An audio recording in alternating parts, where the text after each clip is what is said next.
Ladies and gentlemen, if I could ask you to, let's have everybody get settled. We'd like to begin. I want to remind you that we do audio and video stream our meetings to the board. I ask if you remember to push the little button on your microphone when you have something to say on the record, and then push it when you're finished. We do have to share microphones, so let's play nice. And thank you, everybody, for coming on this lovely day and to our new location, our temporary home. So with that, I'll turn it over to Director Melvin. Good morning. We hereby call to order the Finance Committee of the Regional Transportation Authority for Thursday, November 21st. May we Is start your with the roll microphone call? on? Can you hear me? Yeah, it is on. Oh, okay. It is on. Can you hear me? Oh, okay. Okay. Is that good? Okay. All right, great. Let me start with the roll call, please, Okay. Madam Secretary. Director Colson? Here. Director Groven? Here. Director Holt? Here. Director Cotel? Here. Director Lewis? Here. Director Ross? Here. Director Sager? Here. Director Troiani? Director Melvin? Here.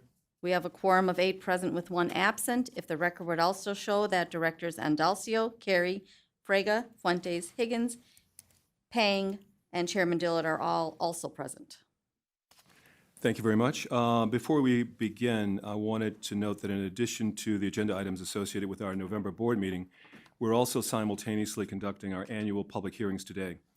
The public is welcome to offer testimony and comment on the region's proposed budget and capital program in person here today or in person at any of the 7 other sites across the RTA region that are streaming this meeting live, as we are in all RTA board meetings.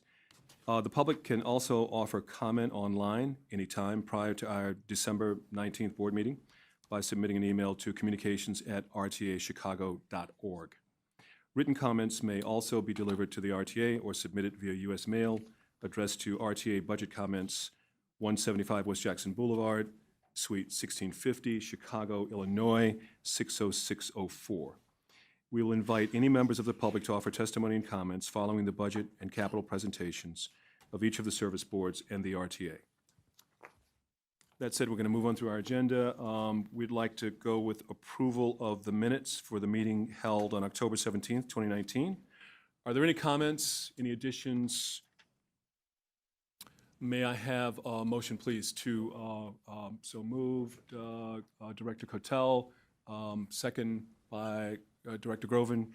Will the Secretary please call the roll? Director Colson? Director Groven? Yes. Director Holt? Yes. Director Cotel? Aye. Director Lewis? Yes. Director Ross? Yes. Director Sager? Yes. Director Melvin? Yes. 8 ayes and 1 absent. Thank you. Now we'll move on to item number 3. We will start with the presentation and discussion of the 2020 agency budgets with the CTA, Metra, PACE, and the RTA. Mr. Chairman and Mr. Chairman, Mr. Vice Chairman, good morning. I wanted to just share with the group that today Metra, PACE, CTA, and the RTA will present an overview of the proposed 2020 budgets. I want to thank Bill and Doug and the RTA staff as well as the Capital Group for their hard work in delivering and negotiating budget, as well as the CFOs from the service boards. These items are presented for discussion purposes only. No action is needed or requested at this time. On December 19th, the board will continue to consider for adoption the 2020 budget, regional and capital. And now, first up will be Metra and Tom Farmer and his team. Thank you. Thank you.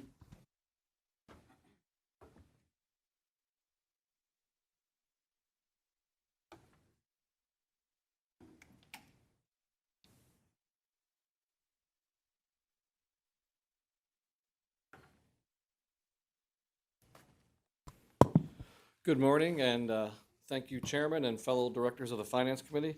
My name is Bruce Marchese. I'm the Chief Operating Officer and Deputy Executive Director of Operations with Metra.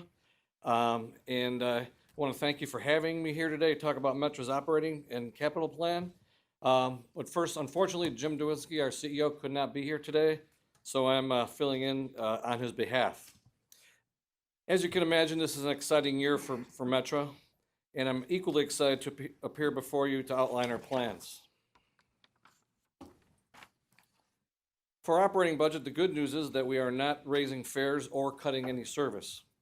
Our operating budget, in fact, will increase just 0.6% or $5 million next year. Of course, as you know, the state passed a capital bill this year, and that means money for our capital staff system, nearly $300 million more than last year. As a result of that infusion, our combined operating and capital budget is $300 million higher than this year's.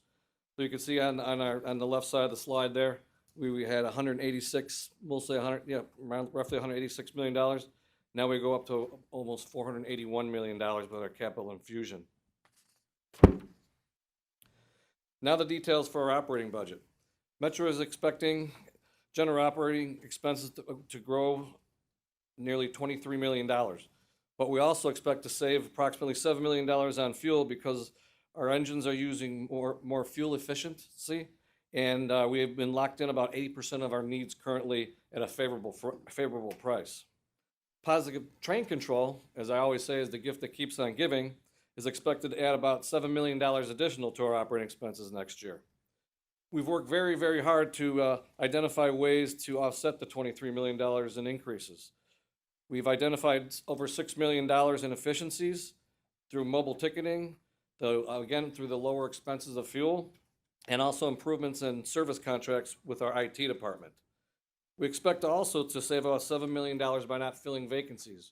We're taking a hard look at what we really need to run our agency on an operational administrative level, so we're trying to run as lean as we can with what we have.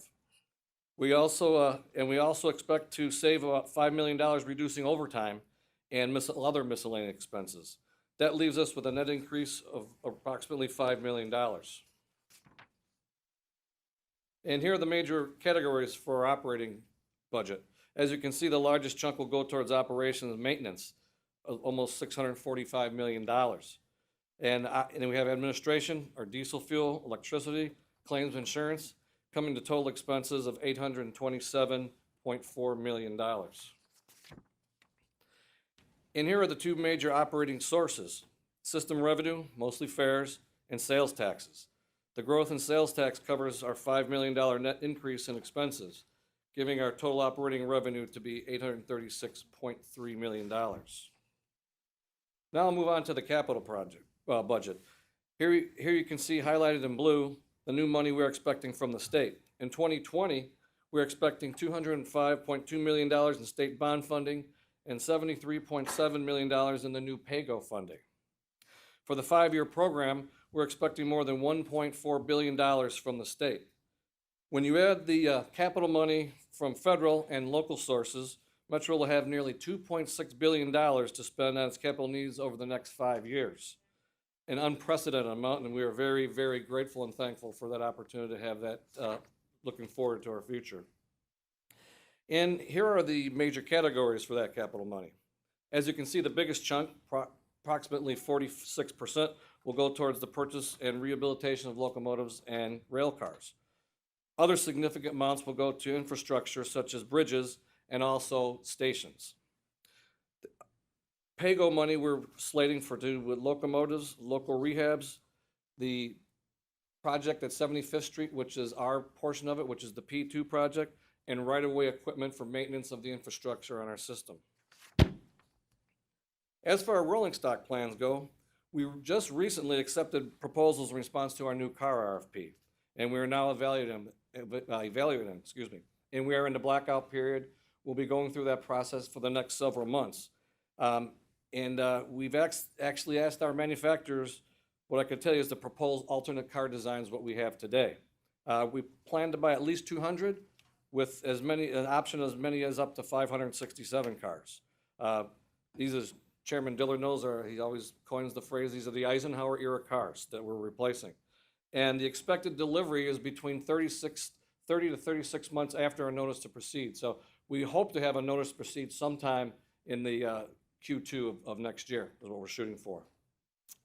We also, our board recently also approved a contract for 15 remanufactured locomotives with options to buy 27 more.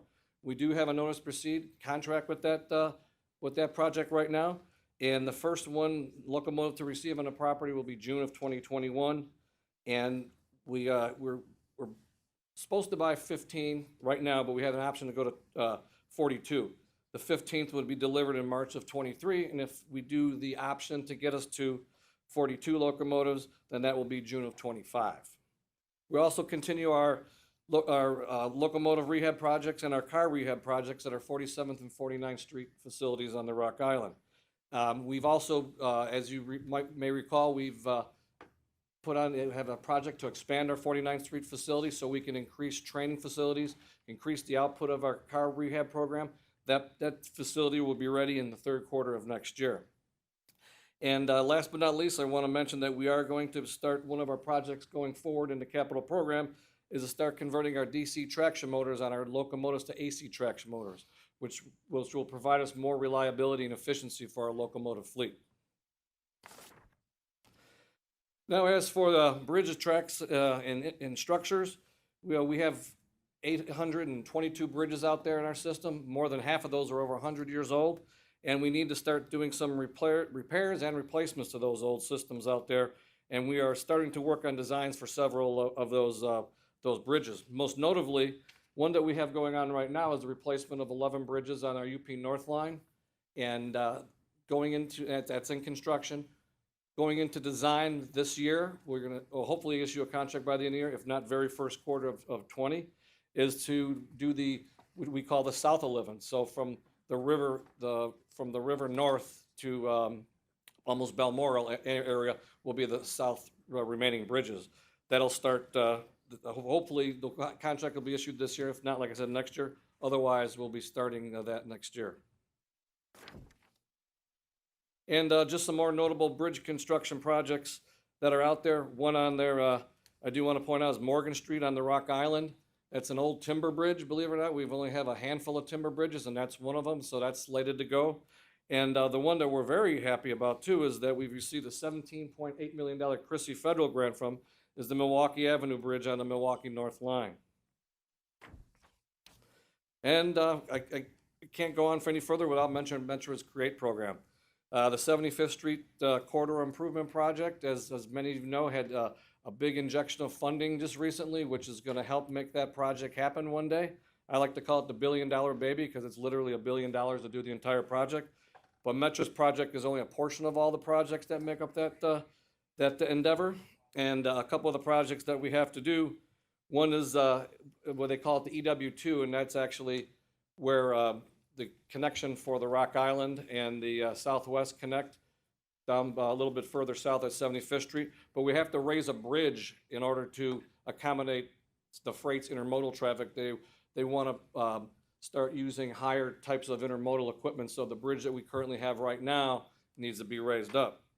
And also, the main part for Metro's stake in this project is to take the Rock Island and move it over to the Southwest service. So that contract, both of these contracts are currently out for bid, and the construction on the raise of the bridge will start next year, and I'll talk about that, how that impacts another project in a moment. But the design for us to get our portion of the Rock Island, the Southwest service to the Rock Island, to go to LaSalle Street, that's going to take about 18 months to design. So it's a bit down the road before that's completed. So we have that's a futuristic project that we want to get finished. And I mentioned about that EW2 bridge raise. That is also in conjunction with our new Auburn Park station that we're putting in. In efforts to build that station, that bridge would have to be raised. So if we built that station before the bridge is raised, we'd have to go back and raise that bridge, and that just doesn't make sense at all. So we're doing that portion of the bridge raise in conjunction with the Auburn Park station. Now that Auburn Park station is expected to be design completed in the middle of January, and we hope to start construction sometime in Q2. And then additionally, another new station, Peterson Ridge on the UP North Line. That project is about 95% complete. Bidding will go out for advertising sometime in Q1 of 2020. Now I mentioned, I apologize, but again, one more time. Oh, there we go. Even better yet. Okay. The IT people tricked me on that. Okay, so I talked about stations. So in the next 2 to 5 years, we've got a number of stations that we want to take care of. So, and our priorities are to make these stations ADA accessible as well. Several stations on the Metro Electric are going to be renovated and made accessible with the addition of elevators as well. The work on these stations include major renovations to the platforms, waiting areas, and stairs. Other projects that we are contributing money to are local municipalities such as Elmhurst and Westmont. In our decision process to come up with these stations are based on the state of good repair, project readiness, the ability to spend the funds quickly, phase-funded projects. Condition, criticality, and service and delivery and accessibility are key factors in it as well. Well, the one I do want to mention, I'll go back here, Van Buren Street, one of our largest stations in the terminal that hasn't had a rehab in decades. We're in the beginning stages of designing that program, and with the with the state money and the federal combination, that's allowing us now to go into design for that and also build a brand new station at Van Buren. We're very, very excited about that. One of the big endeavor that we're going to take on this year is improving our customer experience. The first thing our customers see when they get out of their cars in the parking lot and get onto our platforms is our stations. And then when they get on our train cars and start their trip downtown or wherever they might be going. We want to focus heavily on the customer service experience going forward. This means adding shelters where there's no shelters, heated shelters, lighted shelters, and beefing up making the lighting better, signage systems, more information for our customers so they have a better experience as they take our system. And again, I mentioned before about elevators. We have a number of other elevators that aren't included in station projects that need to be replaced because they're just old and we've been repairing them, kind of putting just a lot of money into just repairing them. It's time now that we have that money that we're actually just going to replace them and have brand new elevators. We're also going to continue our reverse commute service and weekend service. It was successful. This year we did reverse commute on our Milwaukee North line, and we saw a 3.4% increase in ridership compared to last year at this time. And also on the weekend service. We did weekend service on the UP Northwest, the BNSF, and the Rock Island. The UP Northwest, most notably on Saturday, went up 40% ridership. So we're going to continue all these programs going into the next year. Support activities. In the next coming months, we are going to issue a RFP to go out for bid for a project management oversight contract, something Metro's never done before. And what this is going to do is help us augment the staff resources in our office and help to deliver this new state and infused and capital program money that we have. We've got a lot of projects that we want to do, $2.6 billion, and we appreciate it. We are very excited about it, but we want to make sure that we spend down that money, get these projects completed. So what this project management oversight is going to do is literally have A to Z of different disciplines within Metro to help us design, procure, and also follow through projects to their end. So we're very excited about that.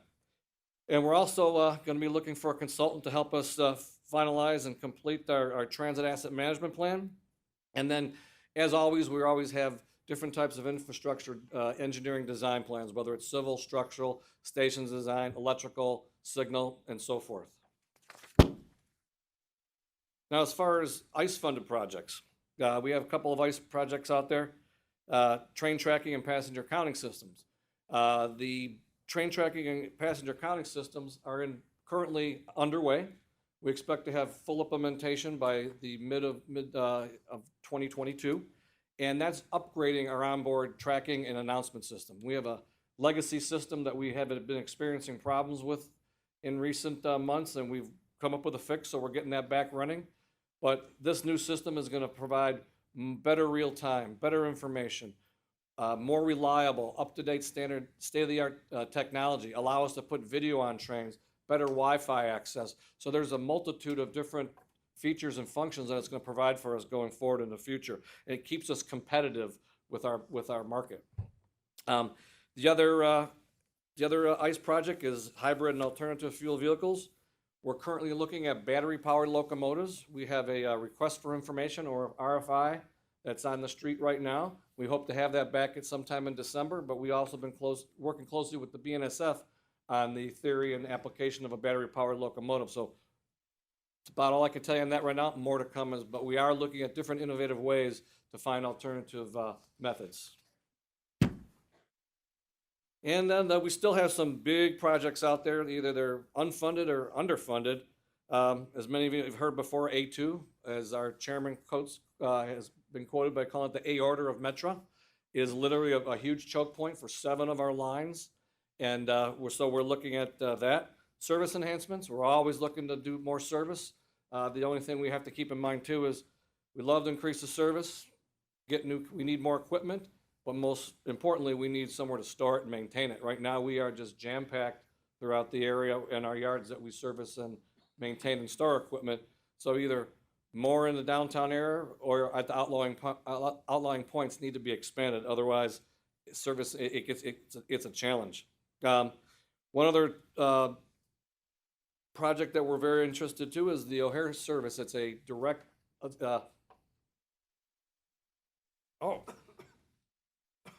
sorry.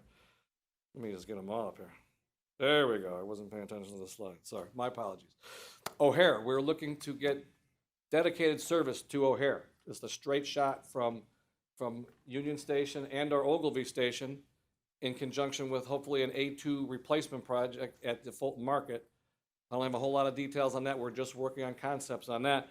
But O'Hare service has been one of our things that we want to service as just a direct line. But there's a lot of work that has to go on behind the scenes to get there. But that's one of our visions for expanding the service in Chicago.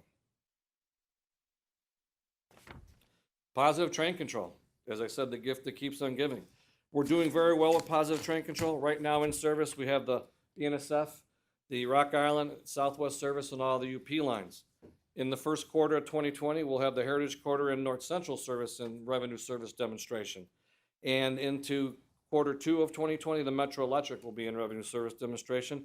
And the one thing I want to point out about the Metro Electric, because of the amount of trains that we run and the amount of turn times that exist in our current schedule, we're going to have to make some schedule changes. We don't know what they are yet. We have the modeling going on in process, but once we find out what we need to do, we're going to be messaging that to the public. So we want to be more proactive and ahead of it, get out in front and let everybody know what's going to happen. But again, because of the nature of positive train control and the amount of trains on that line, we just need to make schedule adjustments. More to come on that. And then last but not least is our Milwaukee districts, North and West. They'll be in revenue service by the end of the third quarter of 2020. Now, having said all that, we will make the deadline. We always knew we'd make the deadline, but it would be right to the deadline. So we're in a very good place. We're ahead of the curve as far as a lot of commuter agencies in the entire country. So I'm happy to say that we will make the deadline with no problem. DB participation, and this is our DBE efforts. We worked with a total of 118 DBE firms who handled a total of nearly $22 million in the most recent 15-month period. And as far as goal achievement for 2018 and 2019, Metro has either achieved and or exceeded established goals in 2018 and 2019. Metro's actual participation relative to the established goals is indicated in the chart that you see right there. So I'd like to thank you again for having Metro here today, and I would be happy to answer any questions if you may have some. Thank you. It was a very, very good report. Any questions, anyone? We'll just open up the floor to ask any questions, please.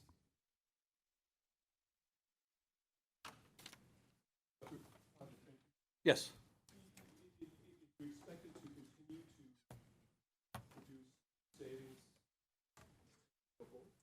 We're looking at a lot of different avenues right now. The industry itself, yes. So we're trying to see if we could operate trains more efficiently in signal, we call them blocks.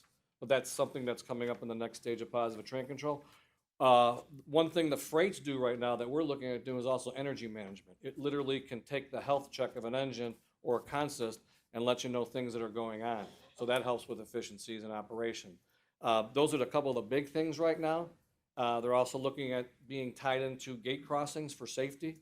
So we want to call PTC 2.0 is what we're kind of looking at it. And there's a lot of excitement and a lot of anticipation of what's in the future, but we don't want to get too far ahead of ourselves because we have to take care of what we've been mandated with right now. But the excitement's building behind the scenes of what we can do going forward as we, once we hit implementation, what's next. So yeah, we look forward to different types of reliabilities and efficiencies to help lower costs and improve, well, obviously safety is the number one thing, but also improve our operating efficiencies as well. Two questions. One on the 95th Street project, is that in conjunction with Chicago State? I know a major commitment was made to CSU by Metro, so I wondered if that was in conjunction with the increased frequency, increased frequency of the stops there. That was the first question. It is, yes. We've been working very closely with Chicago State. We have a contract that's in the process of being developed to go out for bid.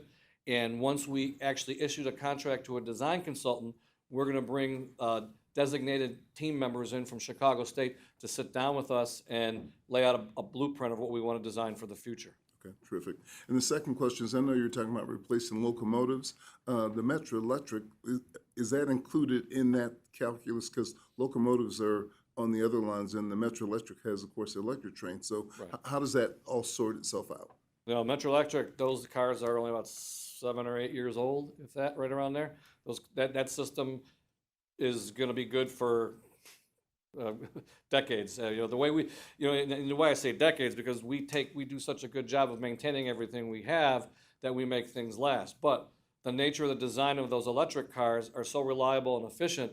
They're literally, if you look at our on-time performance, the Metro Electric runs anywhere from 99 to 99.9%.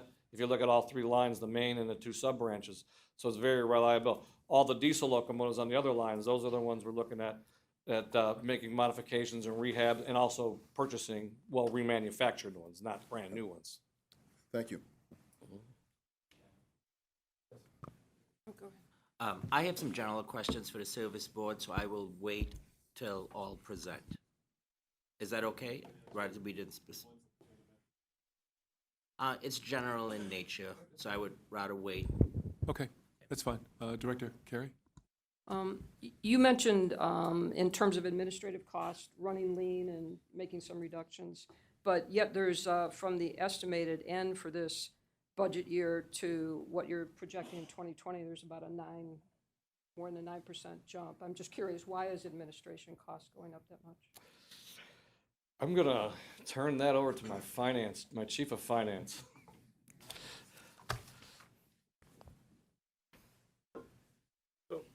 And I wanted to ask, could you repeat the question? I didn't quite hear it. What accounts for the jump? I think it's 9.4% in administrative expense from what you're estimating this year will end at. From this year's Not estimate? the budget for this year. That's about the same as what you're projecting for 2020, but where you expect this year to end versus 2020, there's a jump. Well, a couple things. One of them is just changes in pay and benefits. One of them is we had some unfilled positions that are in the process of getting filled. That's most of it. And then we have a few IT items that are coming on with licensing, that sort of thing. Okay, okay. So some of this was just delay.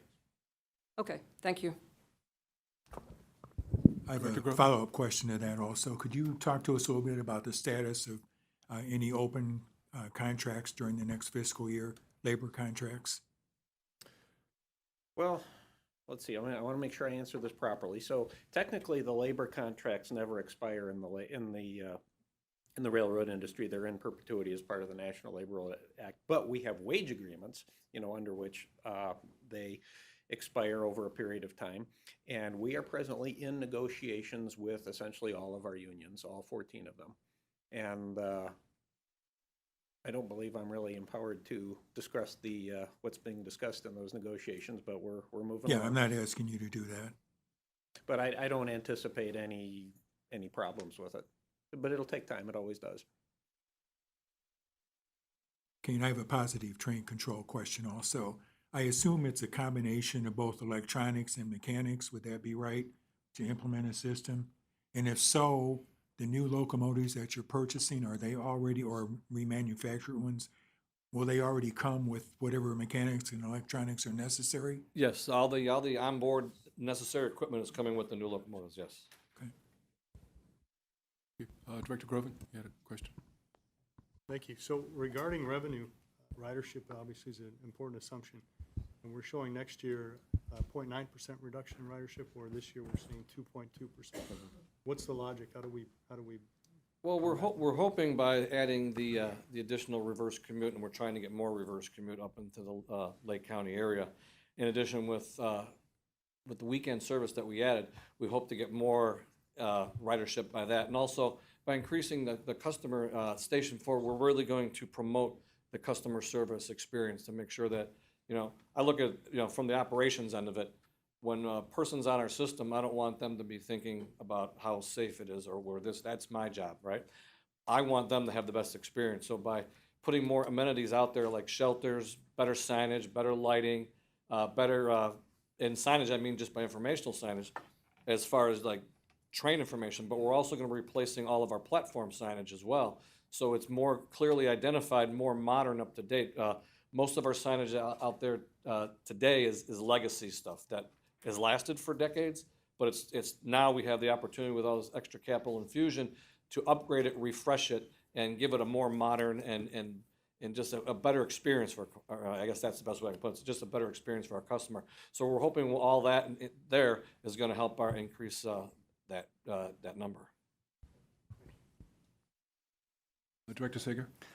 Mr. Marchese, you certainly mentioned the import of trying to address station needs and bridge needs as a result of this infusion of dollars from the capital bill that came about. You also mentioned the serious need that you have for repair work or servicing of rolling stock that is out there. If you could give me some indication of how you are prioritizing areas for improvement or growth in terms of service versus bridges versus station improvements. I mean, how's the prioritization of those three elements? Well, the first priority is to take care of all of our equipment to make sure it's all safe and operating properly. So we identify by the age and condition of all of our equipment, whether it's a locomotive or a rail car. So we need to take care of what we have operating today. As far as going forward for the future, that means a couple of things. I mean, if we want to add service, with the current rail cars that we have, we probably have to add some more equipment to the system, work on the scheduling. But as I mentioned earlier, our biggest challenge right now is where we put the cars. We are literally all of our downtown maintenance yards are jam-packed, so fitting any more cars in there right now is next to impossible, I could say that. So we're looking at some opportunities to purchase some land, acquire some land so we can build those yards, maintain those vehicles, not only downtown, but also at the outlying areas as well. So it's taking care of our equipment and then looking forward to the needs that we have to expand. By adding new locomotives and adding the new rail cars is definitely a help. The new rail cars, without getting too deep into it, because I am on the evaluation committee, we expect to see something new and exciting. We're very excited about what we're going to get going forward. So the cars, the locomotives, but then the third piece of that puzzle is the yards. We have to put them somewhere. So we're working behind the scenes to develop a way to find locations so we can house that equipment. So where does that fall in terms of the next five-year program? Where was that fall in terms of priority? I mean, is that a pretty high priority? Yeah, actually, the looking at land acquisition to actually get to that growth, that extra yard space is, I think, in year 4 and 5 that we actually put the most money into. Thank you. Director Holt?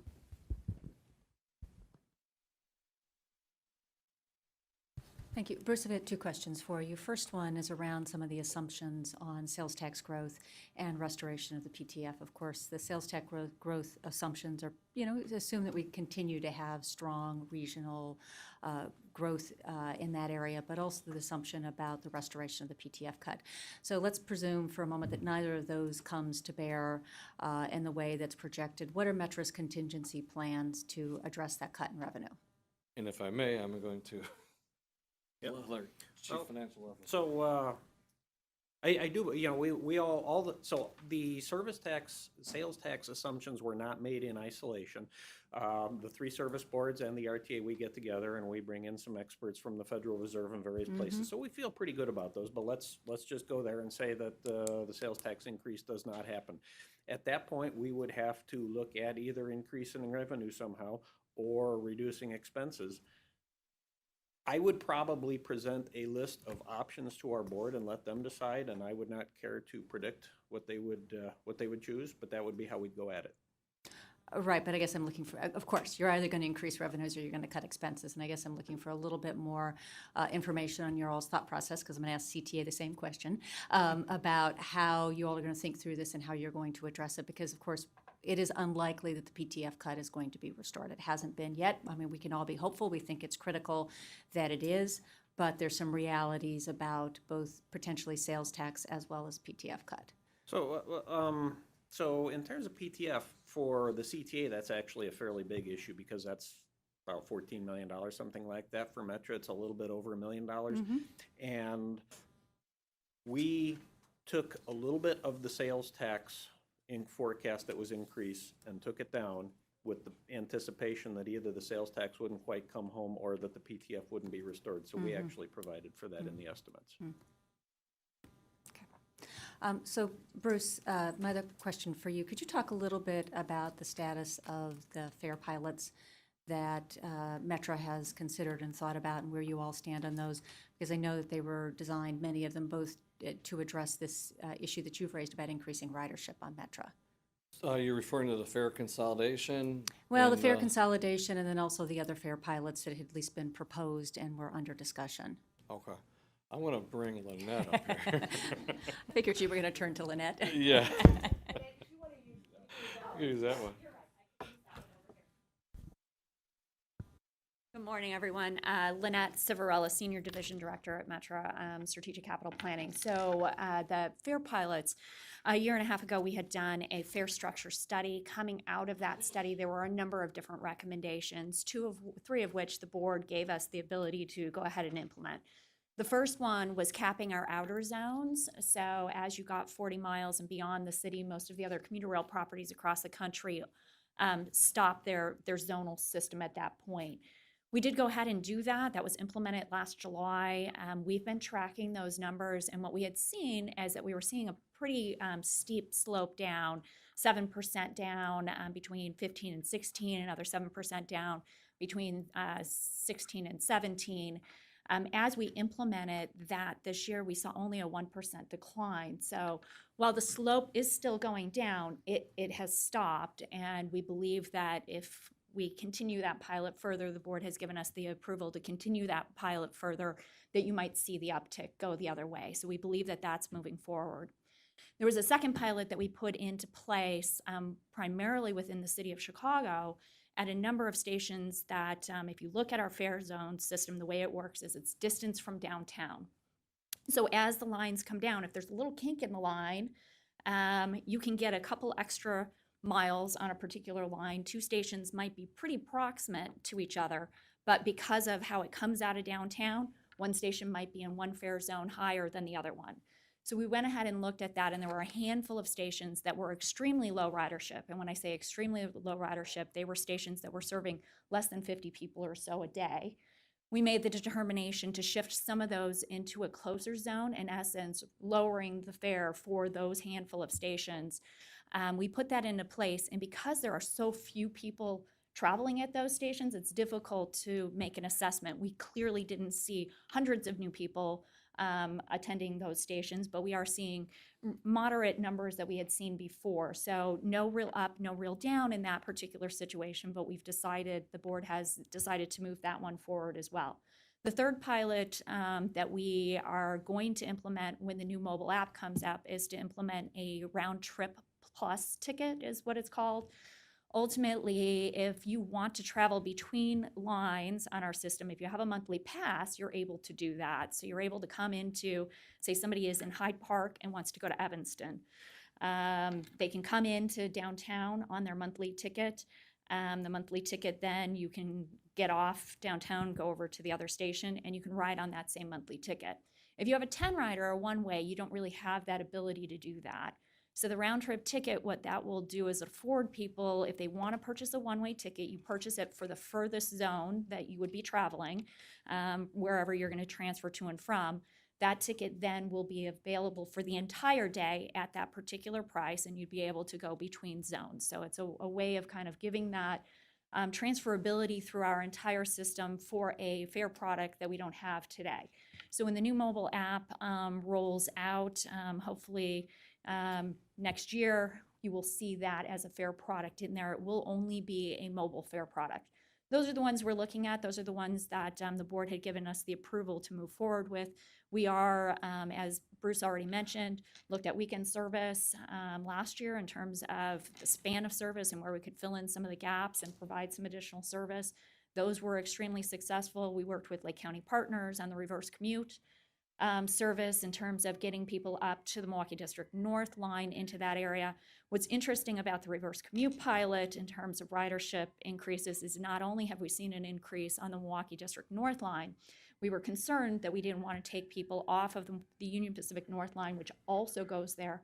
We're also seeing about a 3% increase on the North line. So I think the marketing efforts on the Milwaukee line has helped the marketing efforts on the Union Pacific North line. And we're looking at a variety of other things too. Those are the ones that we've kind of moved forward.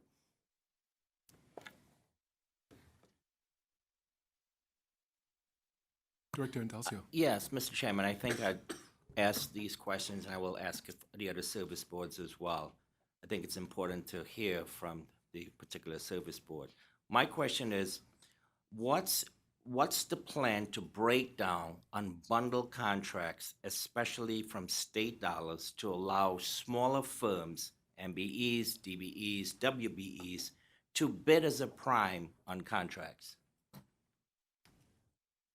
I could start with that, and I may turn it over to our DBE program. But from a operations point of view, when we do contracts, we always work with our DBE department. We don't let anything go out for bid without going through them. So we discuss what needs to be done. Unbundling, we take a look at the size of the project, the nature of the project, and see what we can parse out, so to speak, out of the project and give more opportunities on a smaller scale. On a larger scale, our DB department does an annual vendor fair to bring small businesses into the fair, DBE firms into the fair, get to know the projects that are going on, and we host it annually, and it's not just Metro at the table. IDOT's there, the tollway's there, CDOT's there. I think RTA actually has a booth there, a table there, CTA, PACE, and we discuss opportunities of what's out there for whether you're at prime for sure, Right. or even as a sub to the prime. In addition to that, we do workshops at Metro. We call it Doing Business with Metro. And that's bringing in these firms to get to know us. What kind of projects do we have? What do you need to be registered for our procurement department? What to expect as in the bidding process? How things are advertised? Kind of like the A to Z of everything that it takes to do business with Metro. So, and we do all those outreach programs. So that's what I know of it, just from being the operating person. But I mean, if that's, I'm sure our DBE our representative can go deeper than that. But that's what I can tell you from my end of it. We work very closely to try and accomplish those tasks. Good morning. I want to do two things. I'm Janice Thomas. I'm currently the Senior Division Director responsible for the Office of Business Diversity and Community Relations. December 1st, I will become Metro's first Chief of Staff. So I want to introduce Shantae Williams. She will assume the responsibility of the DBE program, but I will go ahead and give you some information to how our process works, because the next time Shantae will be fielding these questions and providing the answers. What we do in Metro, we have a process that we make sure every procurement that goes out that's over our bidding threshold comes through the DBE department. What we have committed to do with talking to Chris Quacker, who's our Chief Engineering Officer, and Mechanical, some of those projects we want to look at how we can unbundle them. The 5 stations that Bruce lists on the MED that are part of the bundle, we bundled them to engineer them so we can get them moving. Bruce can tell you, I didn't want to bundle them. I wanted 5 separate engineering projects. So we compromise. Compromise is good sometime in having good work relations internally. What we're going to do is when the design is done, we will award 5 construction projects. You know, if you are familiar with the Metro Electric, you just have the 2 tracks, and then there's the station. So these will not be $20 million a piece projects. So those will be great opportunities for DB firms to bid as prime. There are other projects in the system that we will get to over the next 5 years where we'll have opportunity to talk about. And Chris and I have actually talked about, and Bruce and I a little bit yesterday, and I'm calling their names out on purpose, so I put them on the spot publicly. Have already talked about how we look at some of the engineering projects that we can possibly set aside under the SBE guidelines where only DBEs can bid on those, or we can look at how we unbundle. Mechanical, we're still trying to figure that out. That's a very complex area where it's hard to identify DBE firms that can provide the type of equipment and signalization equipment that we need for that. So I hope that answers your question. It does, and thank you for the report on the percentage of DBEs. I'd love to see that in dollars, how that equates to dollars in contracts. I have another question. What is the current undertaking for diversity and inclusion in the workforce to reflect the communities in which you serve? So I'm going to answer that from the DB perspective. Sure. And we'll follow up later if you want to talk about how that breaks down for our hiring. Right. But in the community projects, so in the past, Metro's projects have been very small because for 10 years, almost 11 years, we didn't have any capital funding. So we were just maintaining to survive. Now we have an influx of capital, and the first large project that we're going to have as far as construction will be the Auburn Park Station that Bruce listed. That's estimated to be about a $30 million project. That's the estimate. On that project, we are talking to our peers. We're going to talk to CTA, and we're going to do some other research to see how we can do what's called minority hiring. We cannot tell a contractor that you must hire these individuals, but we can identify a process that the FTA will allow. Even though the funding is coming from the state, our DBE program follows the guidelines of the state of Illinois. So what we can say is to the primes, we will have a session. Once we get the project design, we plan to have a workshop. Shantae will have a community outreach where we will invite those prime contractors and have a conversation to say, this is what we expect you to do. We can't direct that they do it, but we expect you to be considerate of the community where this project is going to take place. And then we'll see how we have another conversation, possibly with the unions and the primes, to see what we can do. That's the honest answer. If you know me, I don't believe in telling you something you want to hear just because you want to hear it. That's excellent. Thank you so much for that. Okay. And I know the efforts over there. I have another question. What is your greatest gap in increasing your diversity objectives? I know you're meeting, but increasing those diversity objectives. I would say probably the greatest gap that we have, and I think we all have, is the awareness for small businesses to understand that it is an open and competitive process. I think that's one of the areas. I think sometimes it is concern with how fast they can be paid. They do not understand. This is where education comes in for a DBE firm. You have the ability, the authority to negotiate the kind of payment terms you want on your in your contracts. Also, the biggest gap we've had has been the availability of funds that we could actually put out design projects and construction projects. We were getting to the point where we were like, how are we going to figure this out? Because we had money and it was all going towards PTC, the gift that won't stop giving. So that has been what I've seen as the biggest gap. For a while, people just didn't feel comfortable with doing business with Metro. They thought it was a matter of nobody can get in the door. But once they found out that it's open, it's fair, and it's competitive, we've seen in those $21 million, and I want to note, Those dollars are actually dollars that have been paid to DBEs. I don't subscribe to the philosophy of telling you what we awarded. You can award contracts all day, but if you don't pay those small contractors, you have not done them justice. So those numbers that Shantae presented, the 21 point something million in this 15-month period, those represent dollars that we have paid to the DBE firms.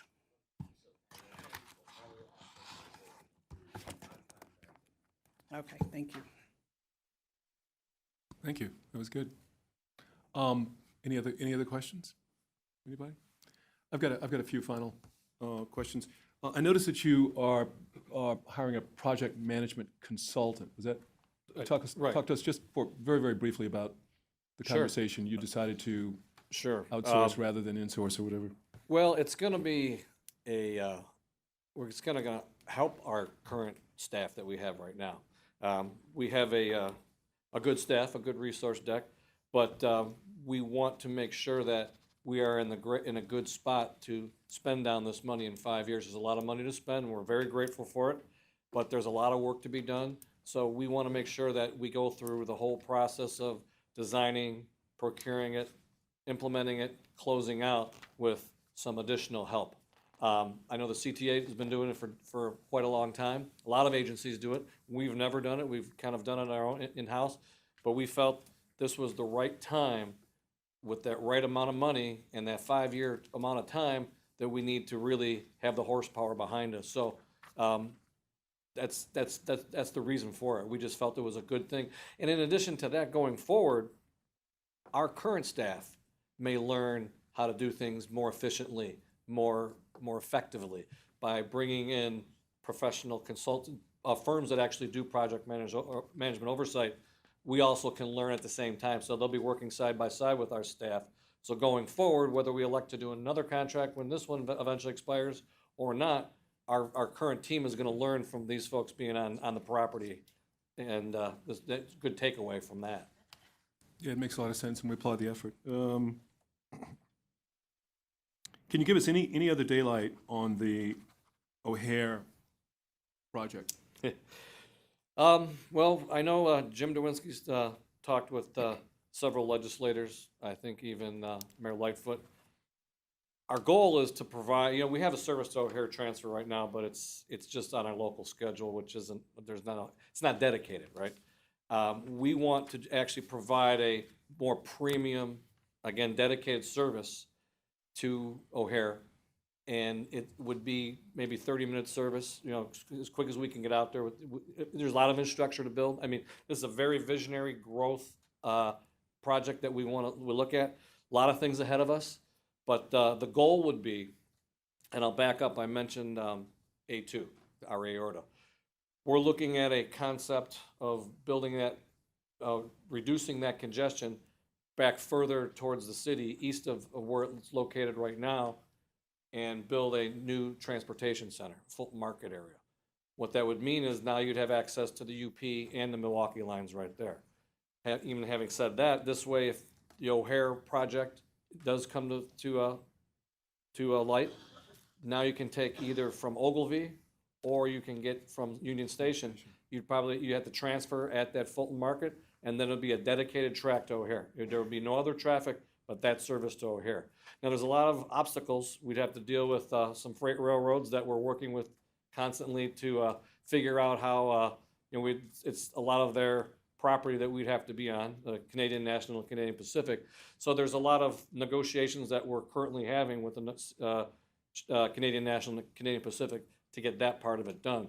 But it'd be a dedicated service, and that's all it would do, is back and forth to O'Hare. Thank you. So you're interesting. Yes. Director Lewis. And like David, I'm going to ask the same question of CTA.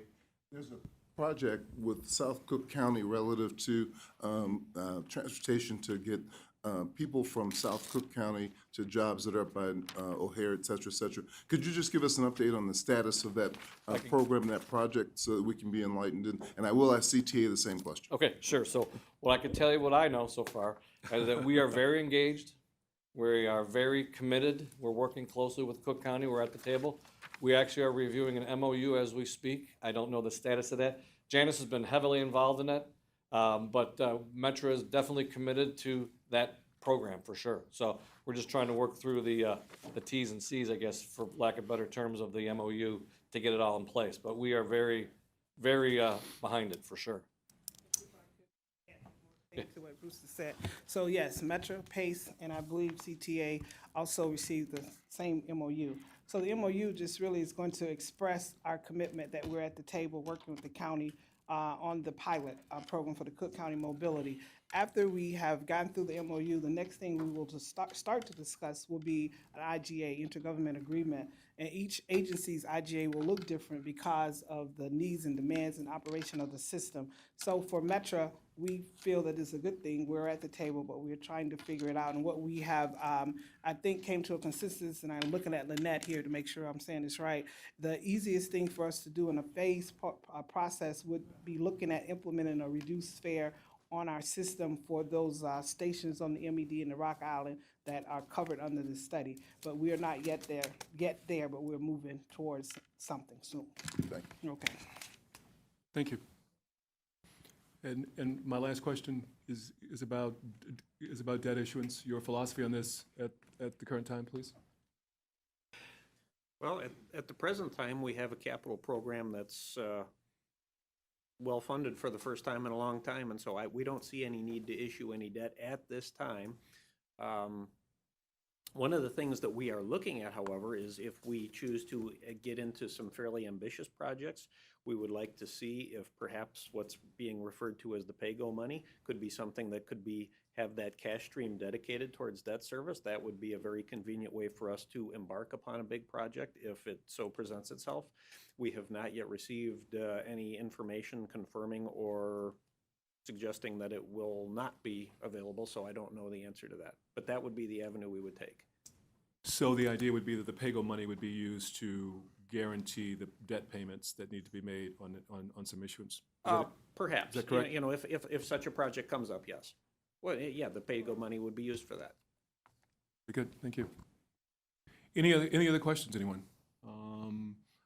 Well, thank you very much. Thank you. Great report, thorough answers, really appreciate it. Thank you very much. Thank you.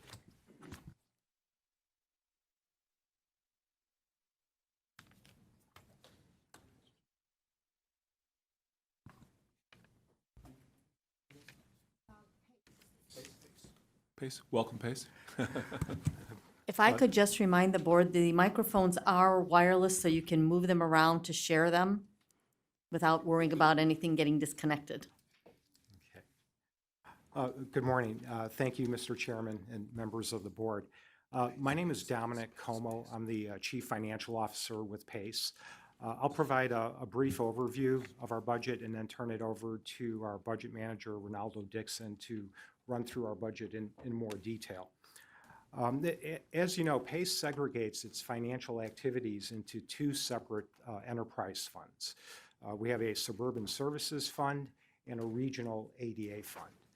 The Suburban Services Fund accounts for all of our suburban fixed route service, our suburban dial-a-ride service, and van pool services.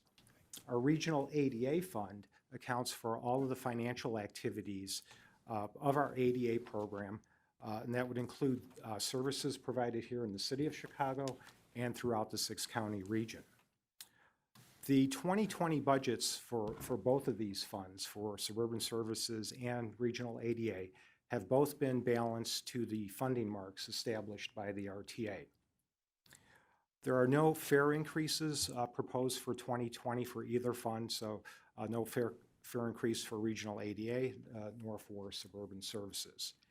In terms of recovery ratio, our recovery ratios remain the same for 2020 at 30.3% for Suburban Services and 10% for Regional ADA. During the public hearings this year, we took out our budget for public hearing, and then we also took out some proposed service reductions at that time. Those proposed service reductions are not part of our budget and are not reflected in our budget. Based on public input during those public hearings, PACE staff continues to analyze those proposed adjustments and we'll bring back some recommendations to the PACE board sometime during 2020. In terms of the capital program, PACE is very, very grateful for the new state capital bill. This will provide a significant infusion of capital funds, specifically $340 million over the next 5 years. Those funds will be spent on critical projects that would include work on our bus garages, ADA paratransit infrastructure improvements, and expressway service expansion. And with that, I'm going to turn it over to Ronaldo Dixon. Ronaldo is our Department Manager of Budget Planning and Analysis. Thank you. Good morning, everyone. Mr. Chairman, members of the board, I'd just like to take just a few minutes to preview PACE's 3 budgets for next year, 2 operating and 1 capital.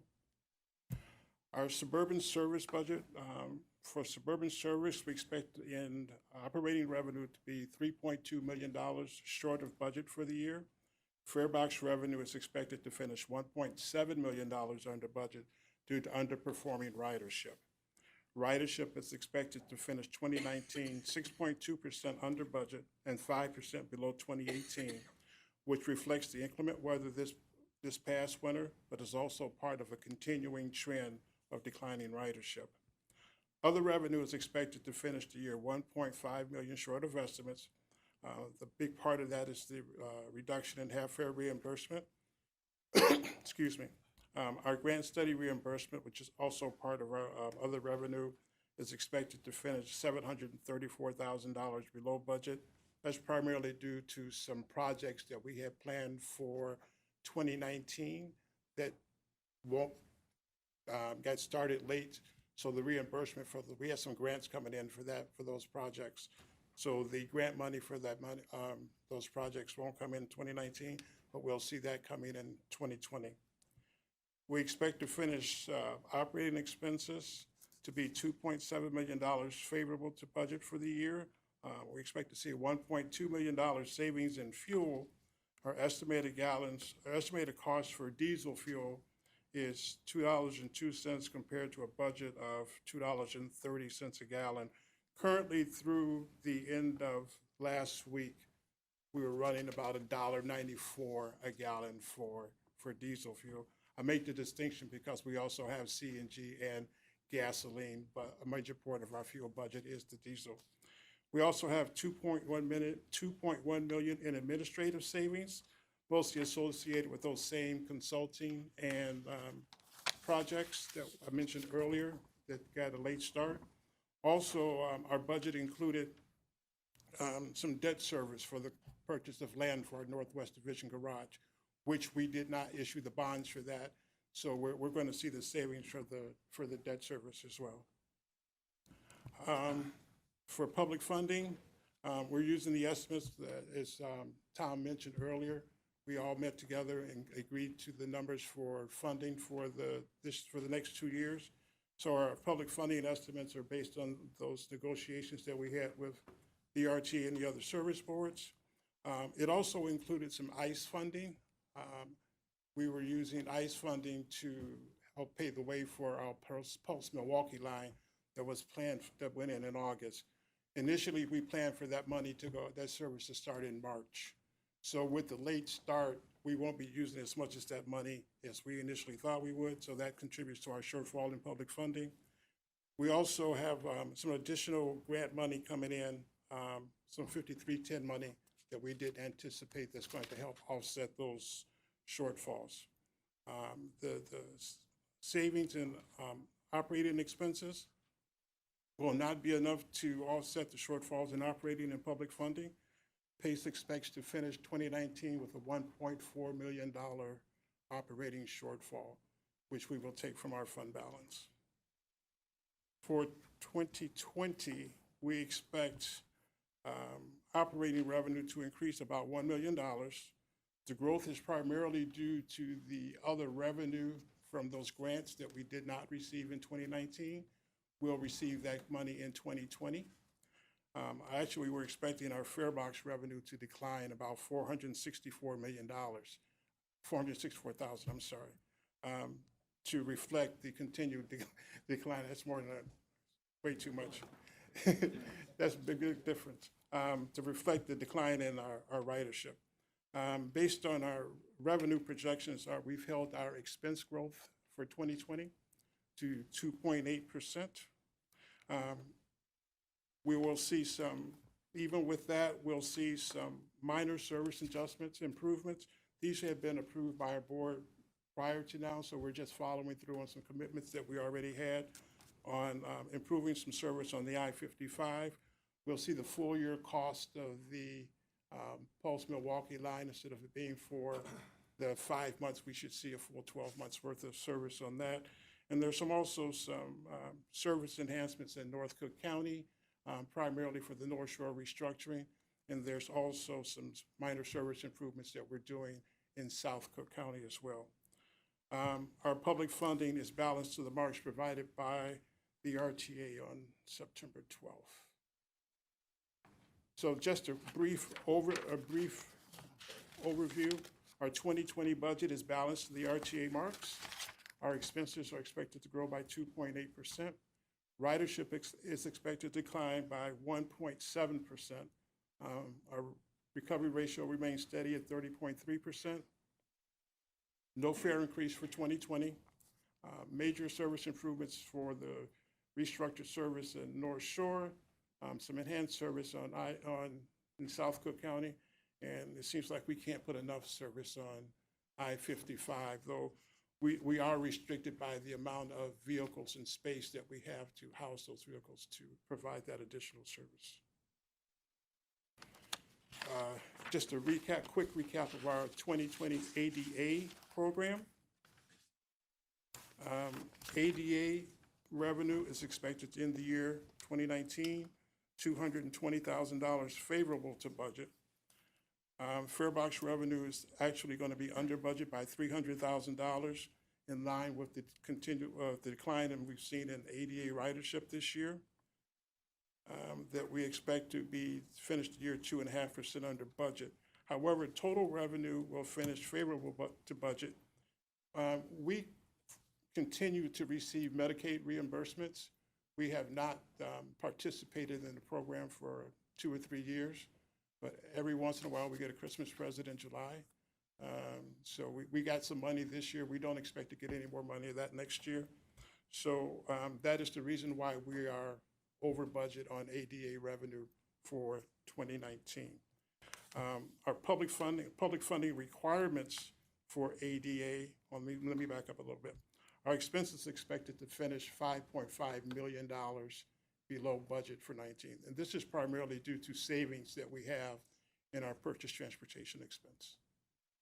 There's also some other administrative savings, but the big chunk of this is the savings in our purchase trans expense for 2019. For our bottom line, the funding requirement, we expect to finish $5.7 million favorable to budget on the ADA program for this year.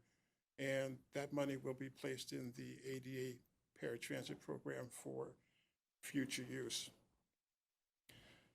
For 2020, operating revenue is expected to fall $378,000 from 2019. And this is due, again, primarily to that Medicaid reimbursement that we got in 2019 that we're not expecting to get in 2020. Like I said, we have no idea when this money is going to arrive, and it's even hard for us to identify what time period it actually covers. We just know it's prior to 2017.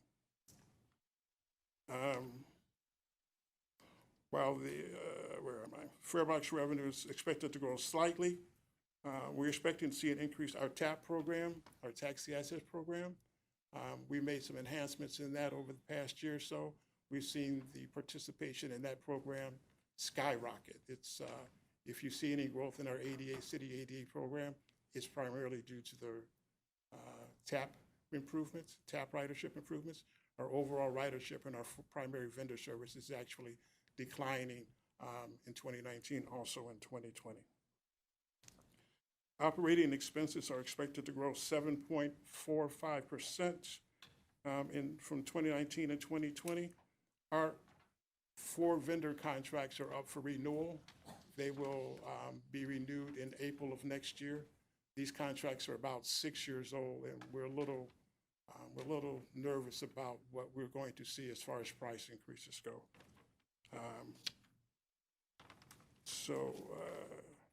Yeah, so the increase is primarily due to the contract increase, and we're also due to the continued popularity of our TAP program. We're expecting to see a 1.3% increase in overall city ADA ridership for next year.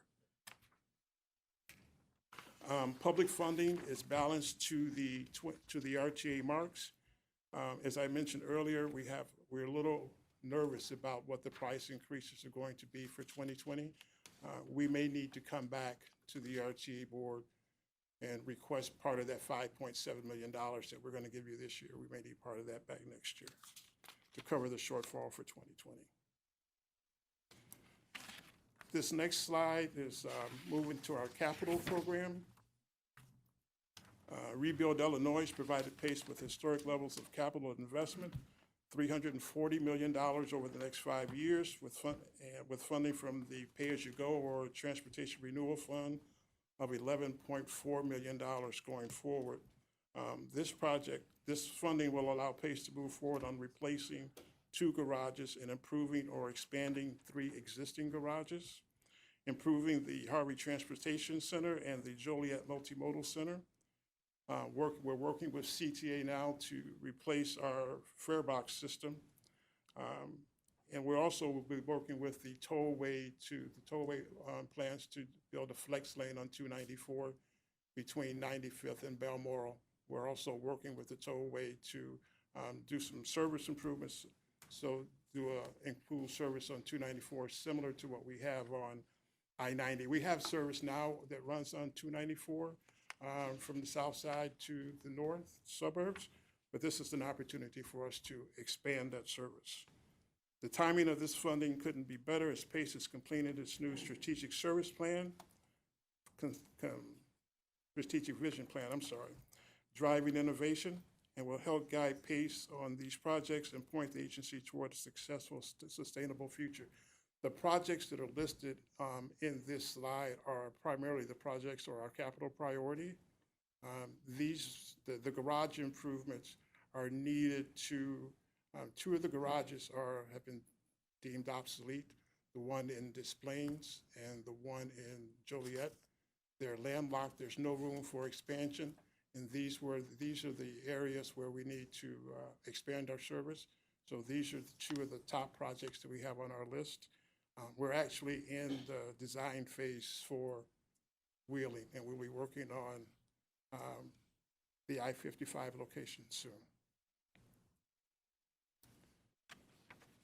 This next slide shows our 2020 capital budget of $108.3 million. It also tells you the source of funds. So, and you can issue, if you look back, you'll see that the majority of the items that we have as our priority projects are also part of our 2020 capital plan.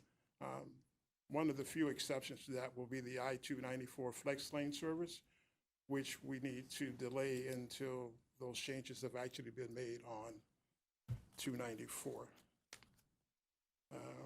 In addition to the investment in our fleet, we will be doing replacement of buses and paratransit vehicles, the start of our fare box replacement project, Wheeling, garage, Harvey Transportation Center improvements, and the Joliet multi-center efforts.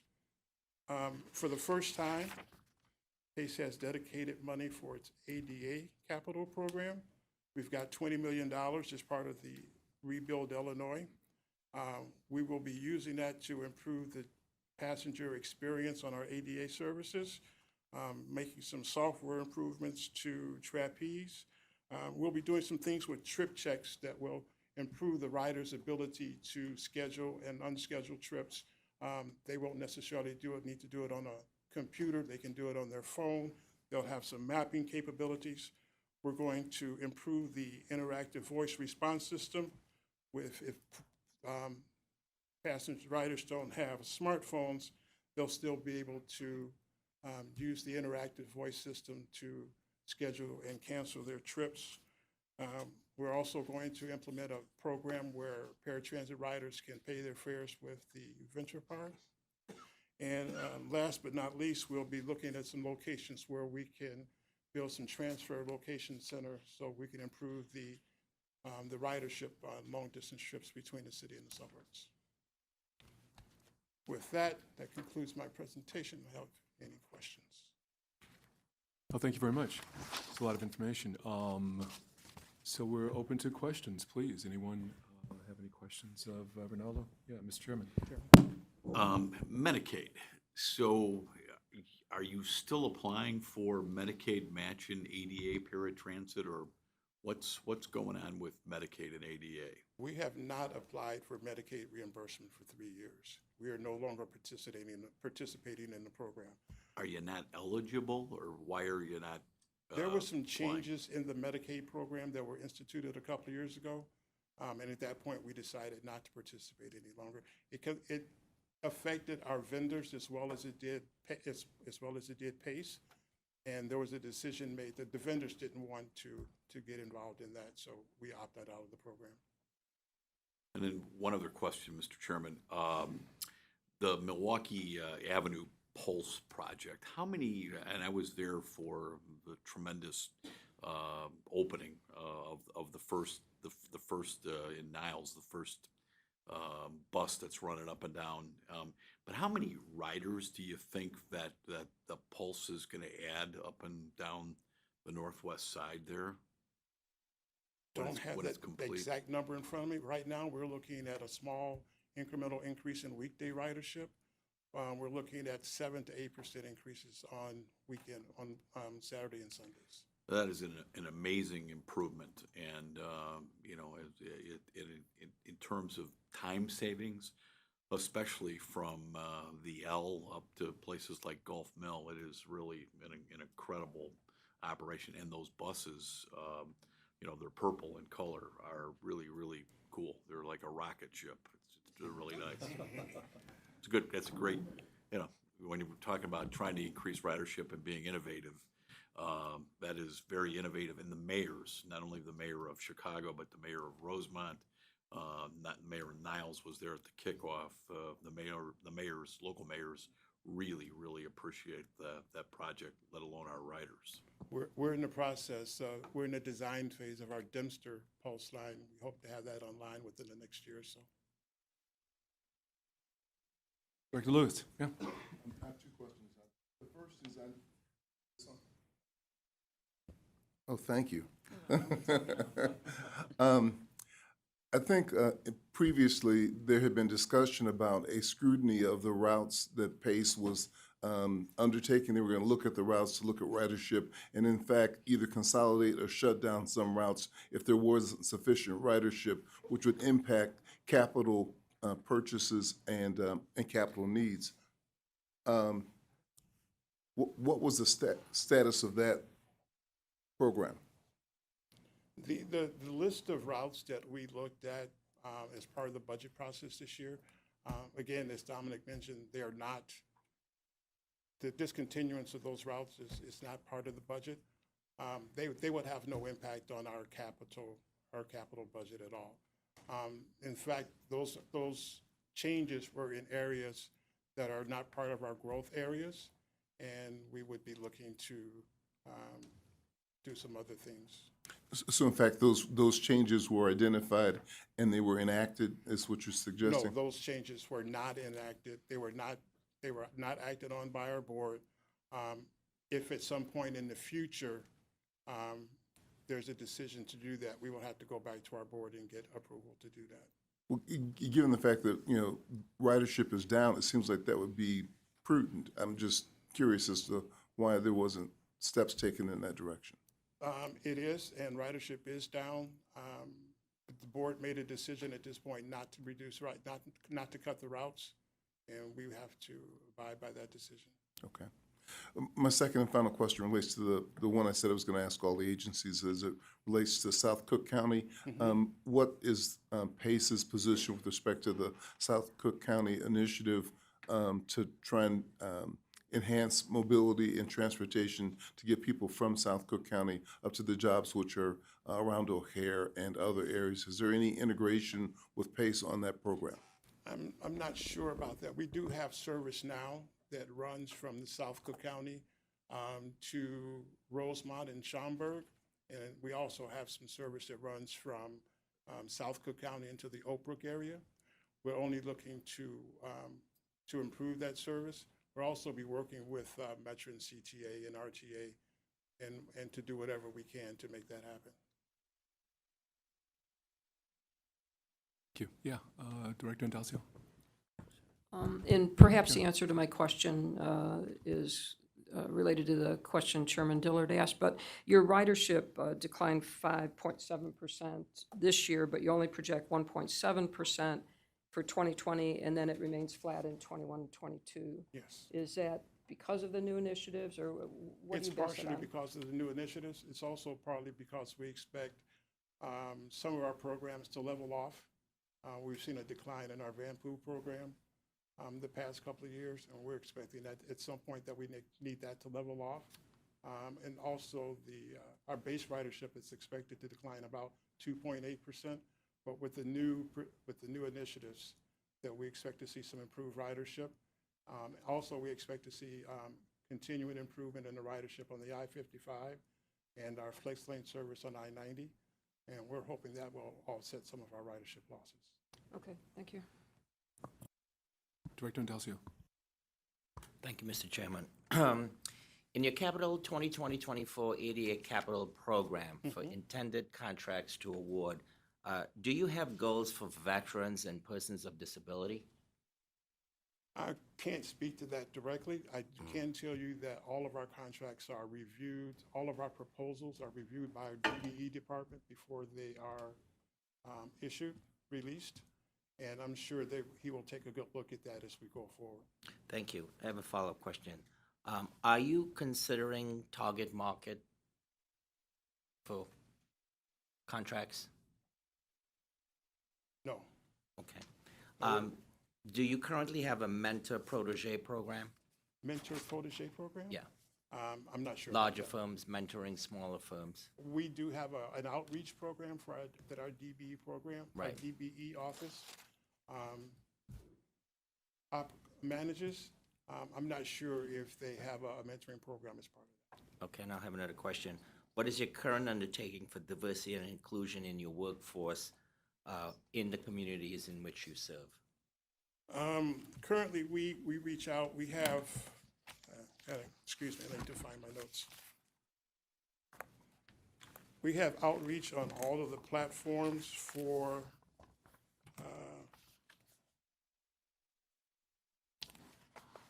excuse me.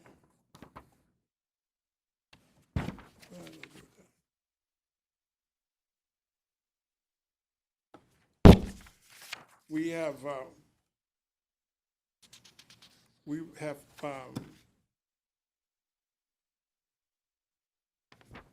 we are advertising on all of the major platforms for vacant positions. Okay.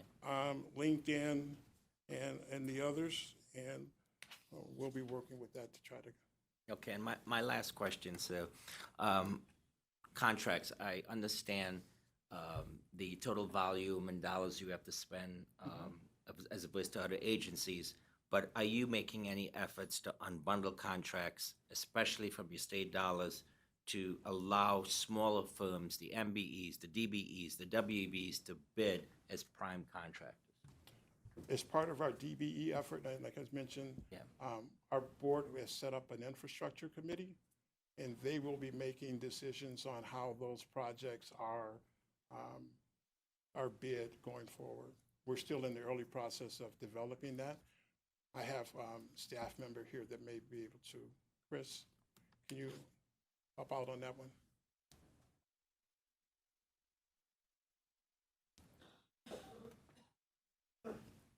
Yes, Chris Skogsbakken in Budget Department. We, as Ronaldo mentioned, PACE is establishing an infrastructure committee through our board, as well as internally a staff priority projects management office that includes a cross-functional team of employees, and that will take into account all the DBE goals as well. Thank you. And last but not least, I would love to see a report on number of contracts awarded, what percentage of DBEs as primes and as subs by percentage and by dollars. Thank you. We can get that, excuse me, we can get you that information. Okay. But just to let you know, over the past years, we have exceeded our DBE goals. Great to hear. And, actually, for 2018, our DBE participation was around 20%. In fact, for the new triennial period for the FTA, we actually increased our DBE goals so that we can, because we were able to reach it in the past. I think it's right now, it's around 16, 17%. Yeah, perhaps if you guys could give us some details on that. It sounds like you're doing so well. Maybe there's something we can learn from that process, and if you could follow up with us. We can follow. We'd really appreciate that. Yes, Arrange to Director Holt? follow up on that, yes. Okay, Ronaldo, good morning. I've got Morning. 2 questions for you. First is my question that I asked Metra about the contingency plans that PACE has in place if the sales tax revenue doesn't meet expectations, and how you all are thinking about that and what your approach would be. Obviously, it doesn't have the same impact on us as Right. it has on Metro and CTA. We have some areas in our budget where we've made some accommodations so that if we don't achieve the revenue, we should be able to find some savings. Okay, okay. And then my second question is around the TAP program and the increase in demand for TAP, and how is that impacting the demand for your regular paratransit service? Actually, we've seen a migration from our regular paratransit Right. service to the TAP program. Mm-hmm. So while we've seen tremendous increase in the TAP ridership, we've seen some decline, obviously, Okay. in our vendor service, our contracted service. And how does that then impact the capital spend that the proposal you've got in capital for new paratransit vehicles? The new paratransit vehicles that are in our capital program Yes. are suburban service capital program, Okay. suburban service vehicles. Mhm. The vehicles in our city ADA service are owned by the contractors. Okay, all right, thank you. As a follow-up to Director Holt's question, if just want to understand this, please. If the TAP program has exploded and ridership is declining, what sort of pricing power are you worried about from the vendors when they come back for renewal in the Increase spring? in, so there's 2 things. Primarily, we're looking at wage increases, price increases on wages, and also there's possibility of increase in purchase of new vehicles. That's paid for through the operating contract on the city ADA. So if I were a vendor, I mean, and you had declining ridership and you had explosion in TAP, I'd be a little concerned. I'd have to be a more aggressive pricer, perhaps. I don't fully understand it, but that's really goes to my question. Yes. My other question is on I-55 and your growth businesses. So what are the impediments to I-55, and do you expect to overcome those? For The growth 2 of that? impediments to I-55 are vehicles. We don't have enough vehicles to house to provide the additional service. The major impediment we have on I-55 is that our Joliet garage is obsolete and needs to be replaced. And there's just no room for additional vehicles in that area, in the garage itself. And so will that be overcome once you've got the new garage and all the improvements are done? Or Yes, it will. That is largely at- done? Or That is the second priority we have on our, other than the Northwest Garage and ADA, that is the 3rd highest priority in our capital program is to get that garage built. And my last, please, Director Ross, go ahead. I want to ask the same question I asked Metra about labor contracts for this coming year. Do you have any that are? We have 9 labor contracts. We currently have 1 that is open. We recently settled 1. I think by the end of 2020, we may have 3 open contracts. Okay. And I want to make an observation also. I attended the PACE hearing in Will County, and understand after sitting there how difficult it is to make a decision about cutting a route. I'm not sure that people understand that in suburban areas like Will County, the majority of the people, with the exception of Bus on Shoulder, who are riding the buses are what I would call necessity riders versus convenience riders. And so when you talk about taking away a route, you're talking in many cases about the only mode of transportation that people have. And so I want to acknowledge how sensitive your people were. Your director and Mayor Claire, one of your board members, was at that hearing, and how sensitively they handled that discussion with the public. I know it's the toughest decision that they have to make, but you know, there are real issues there for people who are riding out of necessity versus riding for convenience. Yes, that is true. I'd just like to second that from Kane County. It's a very similar conversation when Pace addressed our council and the people there. So, thank you. I guess I want to echo the same thing from Lake County. But I also wanted to ask the question, if these 8 routes were targeted for reduction or elimination, that was clearly based on reduced ridership. Is there an initiative, and I've had this discussion with Linda Soto, who represents PACE for Lake County, represents Lake County on PACE, but is there an initiative to look at servicing that market where it's the only way to get from Fox Lake to College Lake County is a bus route that isn't working that well?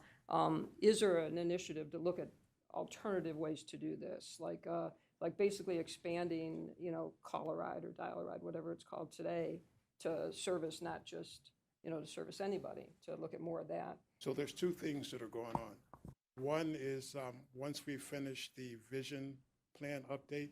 Ronaldo, can you just speak up a little bit? Because I think I'm the people sorry. in the back, it's probably a little Okay. hard for them to hear. Once we finish with the vision plan update, we're going to contract out with a contractor, consultant to look at our overall service in the 6-county area to see what makes sense. What makes sense in the inner suburban areas doesn't necessarily make sense in the collar counties.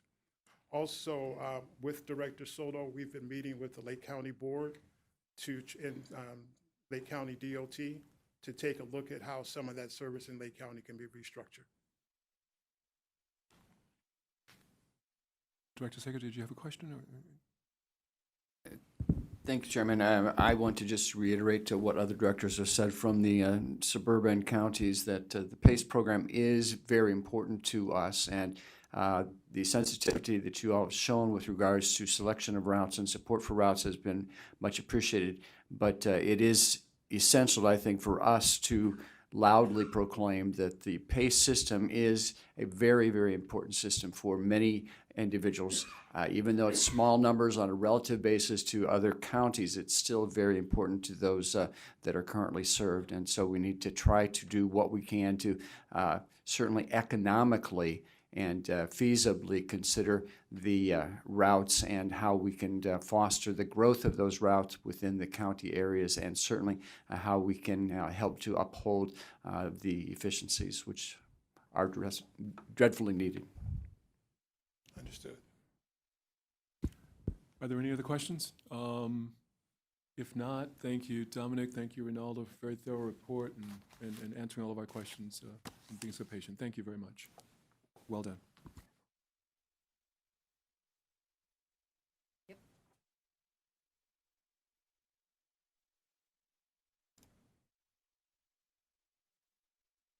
And now we're ready for CTA in a minute here. And Thank Mr. Chairman, just while CTA is coming up and getting organised, since after this we will open it up for any public input or public comment that we have. So if you do intend to actually address the board, there is a sign-in sheet at the front there. Please make sure that you sign in. It's as much for the court reporter and for the records going forward, so we can recognise you and hear from you this morning. Thanks. Jeremy, welcome. All right, thank you. Good morning, members of the board. I'm Jeremy Fine, the Chief Financial Officer for the CTA, joined here today by Michelle Curran, the Vice President for Budget and Capital Finance, and Mike Conley, the Chief for Planning. So we'll walk through the presentation of the 2020 operating budget and the 2020 to 2024 capital budgets. The 2020 proposal is a balanced budget that totals $1.57 billion. It does not include a fare increase or a service cut. The CTA has been able to maintain fares and service levels despite continued cuts by the state to our operating budget. The state budget cuts are estimated to be $30 million for 2020 due to the 1.5% surcharge on the sales tax receipts, the 5% reduction to the public transportation funds, and that's incorporated for the first half of the year for 2020, and a 50% reduction to the reduced fare reimbursement, which is fully incorporated for the fiscal year 2020 budget. As you probably know, the CTA provides $100 million and more in free and reduced fare rides each year. And the CTA bears the brunt of the costs of the state cuts to PTF and the reduced fare reimbursement, since 80% of those are borne by CTA. We're excited that the state came through with a new capital bill, which is key to supporting the $5.1 billion capital improvement program. The capital bill is the first one in 10 years, and it includes a new recurring revenue stream, and that's the first time that the state has enacted a pay-go revenue for capital stream. The CTA continues to deliver superior service despite the state cuts through efficiencies on our various budgeted line items. The CTA has been able to reduce expenses and increase non-fare box revenues by over $168 million during President Carter's tenure since 2015. Putting this in the context of our budget would be 10% more than it is today if it was not for these cuts. The CTA has also enhanced its capital maintenance program to improve services and reliability to our customers. The CTA, however, continues to face challenges and risks. The state continues to cut the operating budget revenues, as we discussed. The ridership declines are due in part to various forms of competition, congestion, and construction. The collective bargaining agreement for our largest union, ATU, expires at the end of 2019. And there's always a risk of potential economic downturn in our public funding. We also face increased pension costs due to performance on the portfolio. I'll now turn it over to Michelle to walk through the 2020 budget. Thank you. Good morning, members of the board. The next slide shows the detail of the operating budget. The 2020 budget is $18.4 million, or 1.2% higher than the 2019 budget. On the expense side, our labor costs are increasing $49.2 million, which is driven by pension and healthcare costs, as well as a full year of the contractual wage increase. However, as Jeremy mentioned, it doesn't include any wage increase for the expiring ATU contract, which is consistent with our historic practices. This increase is even after cutting $25 million from the labor budget by restricting hiring. We've locked in costs for 85% of our expected fuel purchase and 100% of our electricity costs. Locking in the rates provides budget certainty. The deposit to the reserve fund for injuries and damages is increasing $4.5 million, and that's based on the results from the actuarial analysis. But other expenses are decreasing $39.7 million because we're aligning our capital resources with capital expenses, and therefore funding our debt service for capital projects with new state capital funding. The state capital funding is critical because it also allows us to reduce material costs on the operating budget by investing in capital maintenance programs. On the revenue side, system-generated revenues overall is declining by $12.1 million. This is driven primarily by budgeting the state cut to the reduced fare reimbursement and a slight decline in the fare and pass revenue. The declines are partially offset by increases in advertising and other revenues. The public funding marks are budgeted to increase $30.4 million due to the projected growth in sales tax and assuming the restoration of the state matching funds with state fiscal year 2021 budget. On slide 4, CTA has a diverse revenue stream, but they're subject to economic conditions and state cuts. System-generated revenues, which account for 44% of operating revenues, are primarily from farebox, but it also includes advertising, concessions, the city's ride-hailing fee, and various other smaller revenue streams. Despite the state cuts, public funding has grown based on economic conditions. Our legislative agenda focuses on restoring the state cuts, as CTA bears 80% of the cuts to PTF and reduced fare reimbursement, even though we receive less than 50% of the regional public funding revenue. On the next slide, we talk about some of the factors impacting ridership trends. Ridership trends are still declining, but the good news is that we see that rate of decline starting to slow, especially for bus. This year, in fact, bus ridership will see a lower percentage of loss than we see on rail, which is primarily driven by some of the construction projects that we have on the rail system. Peak rail and express bus ridership continues to outperform, and it just proves the fact that transit is by far the best way to travel, particularly during the peaks. Negative factors that are impacting ridership include shared mobility. Ride-hailing apps, car sharing, bike sharing, and other options have impacted ridership, but growth in the ride-hailing apps seem to be leveling off due to increases in the lowest ride-hailing app prices. We also are hopeful that the congestion pricing that the mayor has proposed will also drive ridership back to transit. We also see that weekend service disruptions due to the track and station improvements has impacted our ridership, but in the long term, those will be very positive benefits to long-term ridership trends. We also see that traffic congestion and shifting population trends also have an impact on our ridership.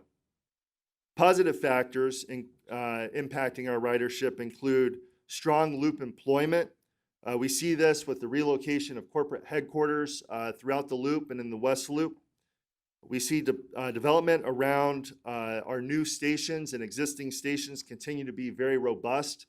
This is evidenced at the Cermak McCormick Station, Morgan, and other stations throughout the system.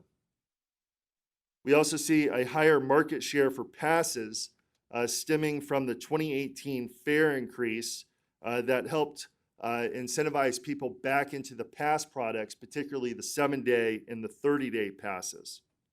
This is further enhanced by our efforts to promote our transit benefit program, which gives folks through that program a reduced fare, taxes incentivized fare for those pass products.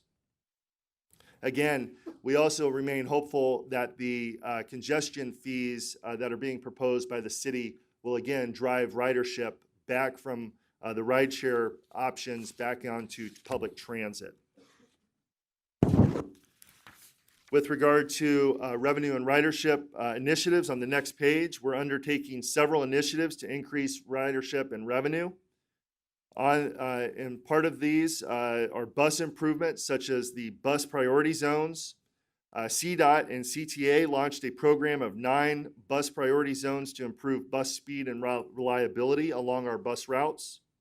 Key areas that are addressed are locations along the Chicago Avenue 66 route, the 79th Street route, the 49 Western Avenue route, and 2 downtown intersections that are inflection points for multiple bus routes. Improvements will include designated bus lanes, signage, queue jumping signals, and optimizing the locations for bus stops. We're also undertaking a bus network plan, which is underway, and it's a plan to identify where bus enhancements are most appropriate based on high ridership, slow bus speeds, and equitable geographic coverage and other relevant factors. Prepaid bus boarding is another key initiative. In 2019, CTA made the Belmont prepaid boarding pilot permanent. We also are looking to identify other opportunities to expand prepaid boarding or all-door boarding throughout the system. And finally, the traffic signal prioritization is a modernized signal that allows buses an early or an extended green light. We're completing the Western Avenue option here this year, and the Ashland Avenue south portion was completed in 2016, and the north portion will begin construction in 2020.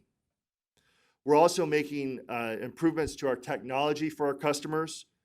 With Apple Pay, allows customers to jump the queues at the TVMs and go straight to the gate.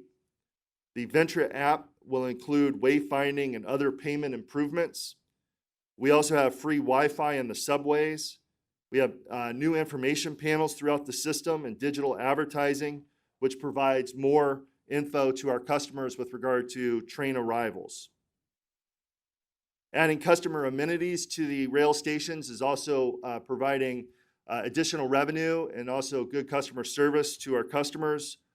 We've added in mobile cubes, which is charging stations throughout 65 stations, photo booth for passport and other needs.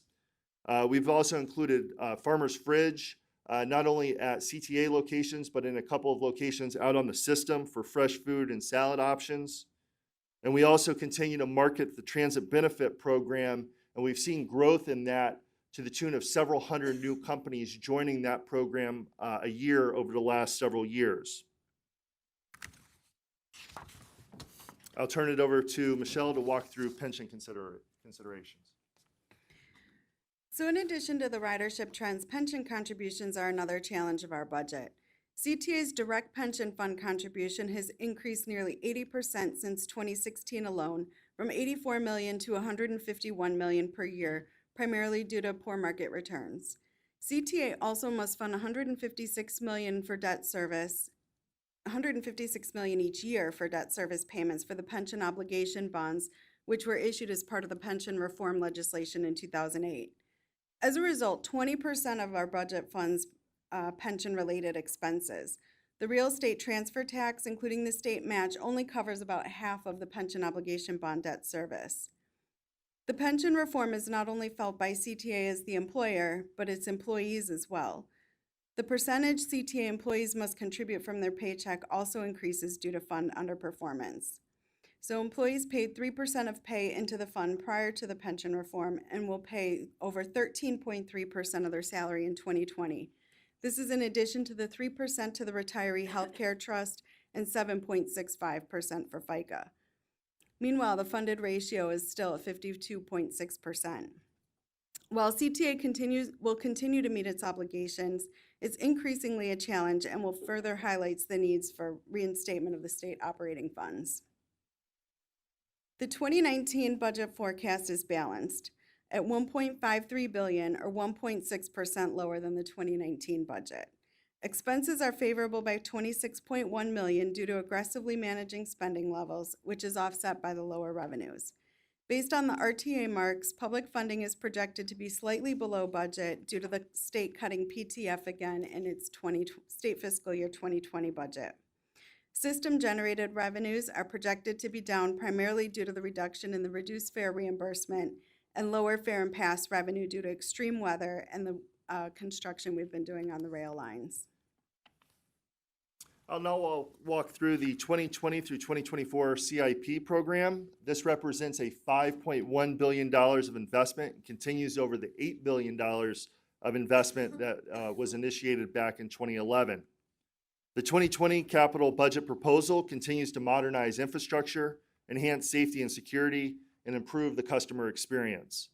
The CTA has a diverse source of federal and local funds for its capital plan, and in 2019, the state came through with the new capital bill, which is key to supporting this $5 billion 5-year CIP, which is an increase of over $2 billion over last year's plan. The state capital bill is the first one in 10 years, and it will provide capital bond funding in the form of $1.2 billion over the next 5 years.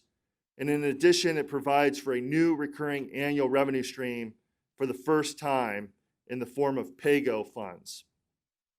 The CTA expects to receive approximately $142 million a year over the next 5 years. CTA will also provide $1 billion in bond funds to supplement the federal and state funding sources for projects. Those bonds will go for various projects, including $600 million for the RPM and RLE projects.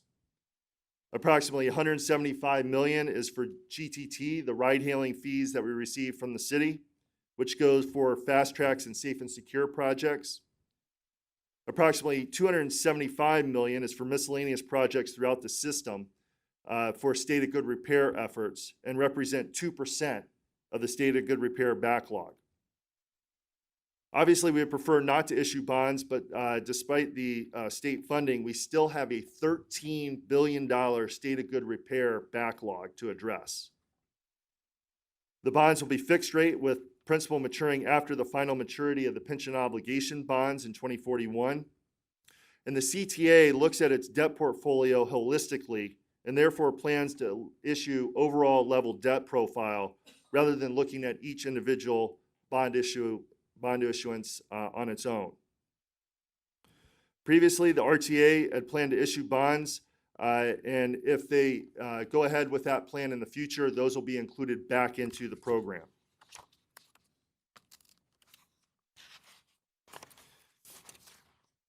With regard to the CIP and what it will fund, we have transformative projects such as the Red Purple modernization, Your New Blue, and the Red Line extension.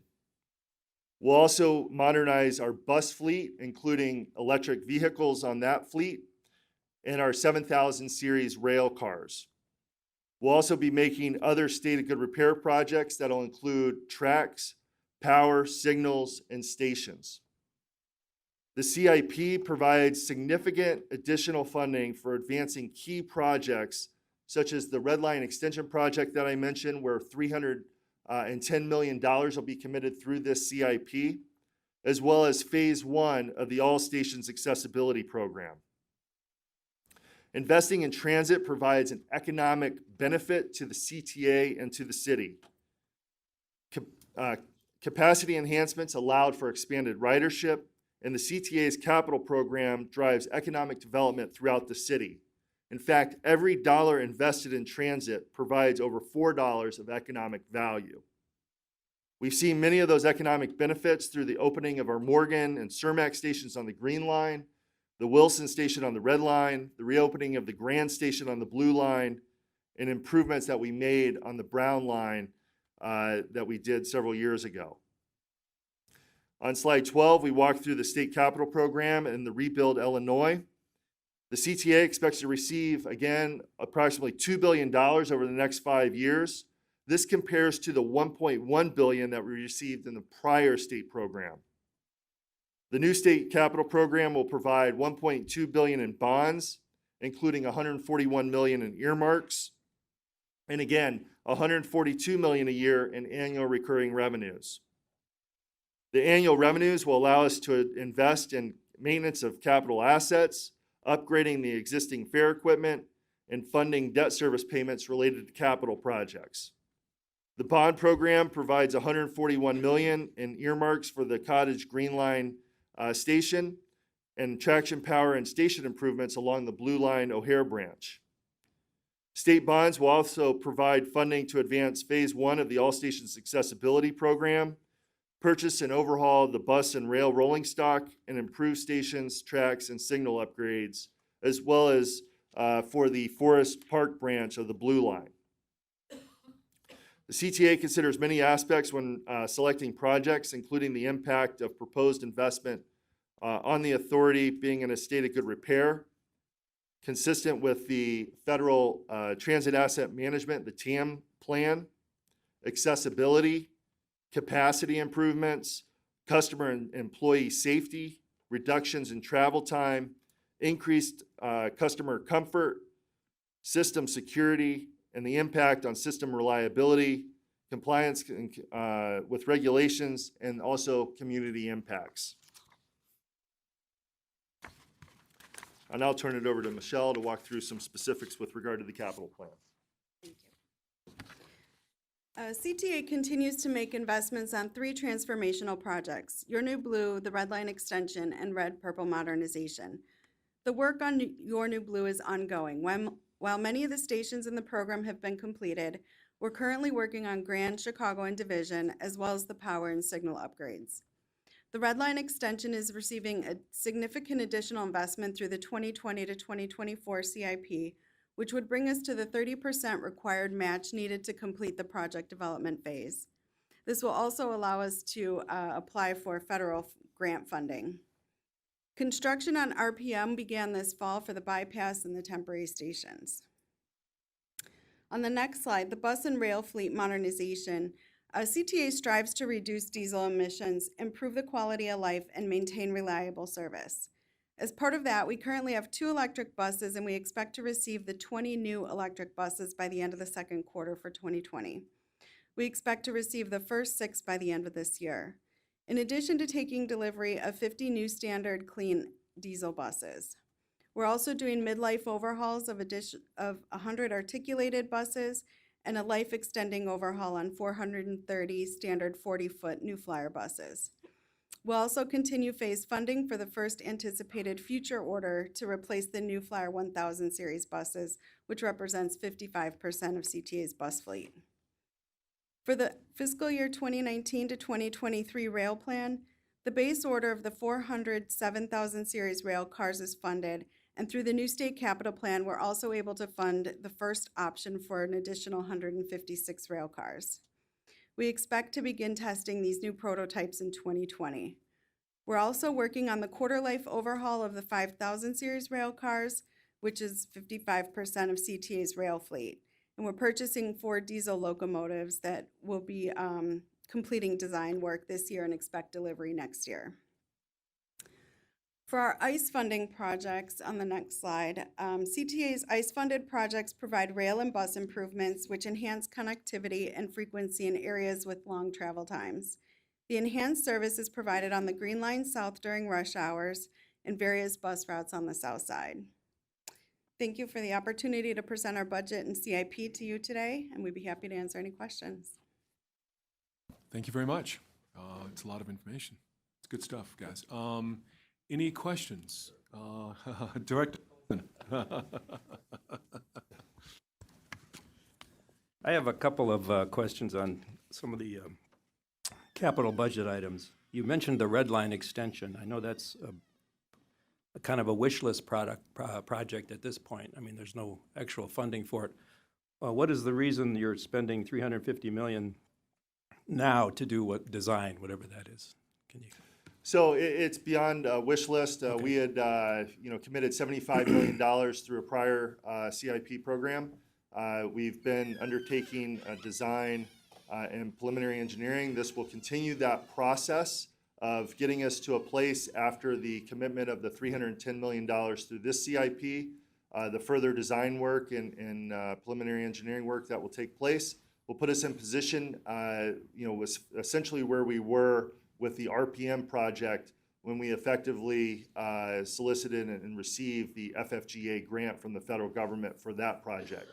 So again, this is a very critical project for us, for the region, for economic development throughout the southeast corridor of the city. And again, we'll have a sizable commitment through this 2020 through 2024 CIP program. So the expenditure of $350 million is to get the project in a point where you can apply for federal money to actually build it. Yes, it's very critical kind of preliminary and design work that is consistent with other projects that allow us to effectively compete for that FFGA grant and what we would also assume an associated TIFIA loan with a similar type structure with what we did for the RPM project phase 1. Okay, good, thank you. And I want to ask about that your new CTA bond issue of $381 million at fixed rate of 5%, and your principal is deferred for 20 years or something. Is that right? Yeah. So as we've talked about in prior conversations about the budget, we obviously issued a large bond transaction associated with the pension reform back in 2008. Obviously we have constrained revenues, as we've talked about with the state cutting our operating revenues.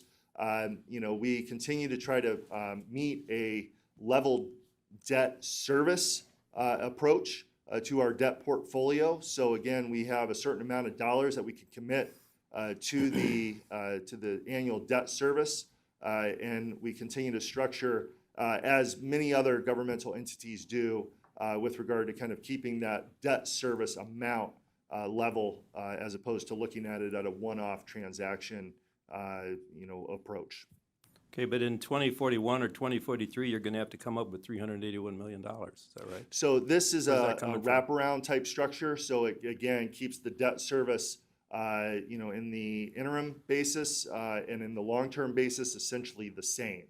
So again, the debt service that we're paying now, would essentially be the same as we would be paying in those outer years, with the additional debt added on. Did you're about a quarter of your capital budget is debt service, as I read the numbers. Did you give any consideration to using this new state funding instead of issuing $381 million in this long-term debt? Yes, and in fact, again, the PAYGO structure of the state capital funds allow us a little bit more flexibility on, again, trying to line up the capital sources with the capital uses. Again, those bonds that we issued over the last 5 years were due to the fact that we did not have a state-funded state capital program. And just due to the system needs, the age of the system, the type of system that we operate, we cannot forego 5 years of capital funding. So again, we had to plug, the lack of state funding with our own bonds. And again, this allows us the flexibility to go ahead and align those capital sources with capital uses. And I would hope with the new state money going forward that your percentage of 25% or so would come down. Is that a hopeful thing? Yeah, so again, we'll look at all of the tools in the toolbox with regard to what we have on the operating side, on the capital side. Again, we're trying to align operating uses with operating sources and capital uses with capital sources. So, again, that will be, kind of paramount in our assessment of, which bucket to allocate costs to. Okay, and I have to ask this. What is the reason for poor investment returns for 2018 when the market's hitting record highs? I mean, is there a reason for that? That has to do with essentially years prior. So the way that the actuarial analysis is done, it has to do with the prior year. So, again, that has to do with that going into effect, in the coming year, for the 2020 budget. So again, 2018, we saw, returns in the 2018 portfolio, while they did very well throughout the year. At the end of the year, you saw the market tail off considerably, and you saw poor, underperformance as to the bogey, for the 2018, calendar year, which again goes into effect in the 2020 budget. Okay, and I noticed that Metra talks about some of their rolling stock was from the Eisenhower administration. I think the public should be reminded that you are running your trains over an infrastructure from the McKinley administration. Yes. And those iron workers in 1895 must have been terrific. So you do a great job. Yeah, I mean, as you indicated, as we're doing work on the Red Purple modernization, we're actually finding steel stamped with Carnegie steel. To your point, has not been around in quite a while. So, yeah. If I can just follow up on one of Director Colson's comments and comments that we made here earlier today. We have to be reminded sometimes that we really are delivering just a great service, like we do to the far counties and the places that aren't so populated. While the red line extension seems like a very expensive proposition, it's very meaningful to the community. I learned something this week as we were going through this, that from Professor Connolly over there. Only 28% of the people who get on at 95th Street on the red line are going to the loop. That means that all the rest of the people are really going out into the neighborhood and using this as a spine to, get out and live their lives. And so much like we need to be mindful of what happens in McHenry or Kane and how we serve people in their lives, we need to think about this not just as it's a big dollar number, but it's not just a big dollar number, it's meaningful to people's lives. So I just want to make that comment as we walk through this. Are there any other questions, Director Indalcio? Yeah. And excuse me for the redundancy of my questions, but I'd be remiss if I didn't ask these questions. So specifically speaking to your 2020-24 CIP projects, major capital projects, the question is, again, what plan do you have to break in unbundled contracts, especially from state dollars? I know there are different compliance from federal and state to afford smaller minority-owned companies to bid. Sure. So we have and I'll ask the CTA DBE team to join. and they can kind of walk through some of this. But again, we have a very robust program for that specific issue with regard to unbundling. Good morning. Good morning. I'm Tom McCone, Chief Administrative Officer, and this is... Brittany Bowman, Manager for Diversity Programs. So thank you for asking the question. I think that, so in my purview, I'm overseeing both purchasing and diversity programs, which is our diverse business participation program.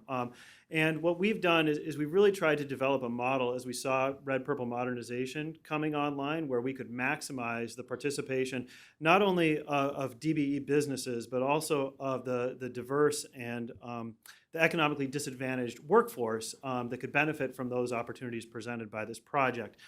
As part of that, we look specifically at unbundling contract opportunities within the project. So I'm going to do two examples of what we've been doing. The first is with RPM. We have a very large communications and community outreach effort with respect to RPM. We originally looked at that particular opportunity and said there's a lot. There's strategic communications that are a part of this. There's tactical communications. There's printing. There's translation. There's all these services. If we just bid that out as one big package, there's no single DBE that could ever perform all of those services. However, if we broke them apart into each individual piece, what's the printing? What's the translation? What's even the strategic piece of it? We actually had enough DBEs within each of those and SBEs to bid them out as set-aside small business enterprise contracts. So we went forward and we've bid out 9 distinct contracts for those communication services. 5 of them have already been awarded. The others have already been put out to bid so that we could create those opportunities for DBEs and SBEs to be the prime contractors through RPM and through our capital program. So that's the first example, and so it's a good example of sort of the strategy that we've been taking on this. The second is we have a pretty significant what's called a general engineering contract.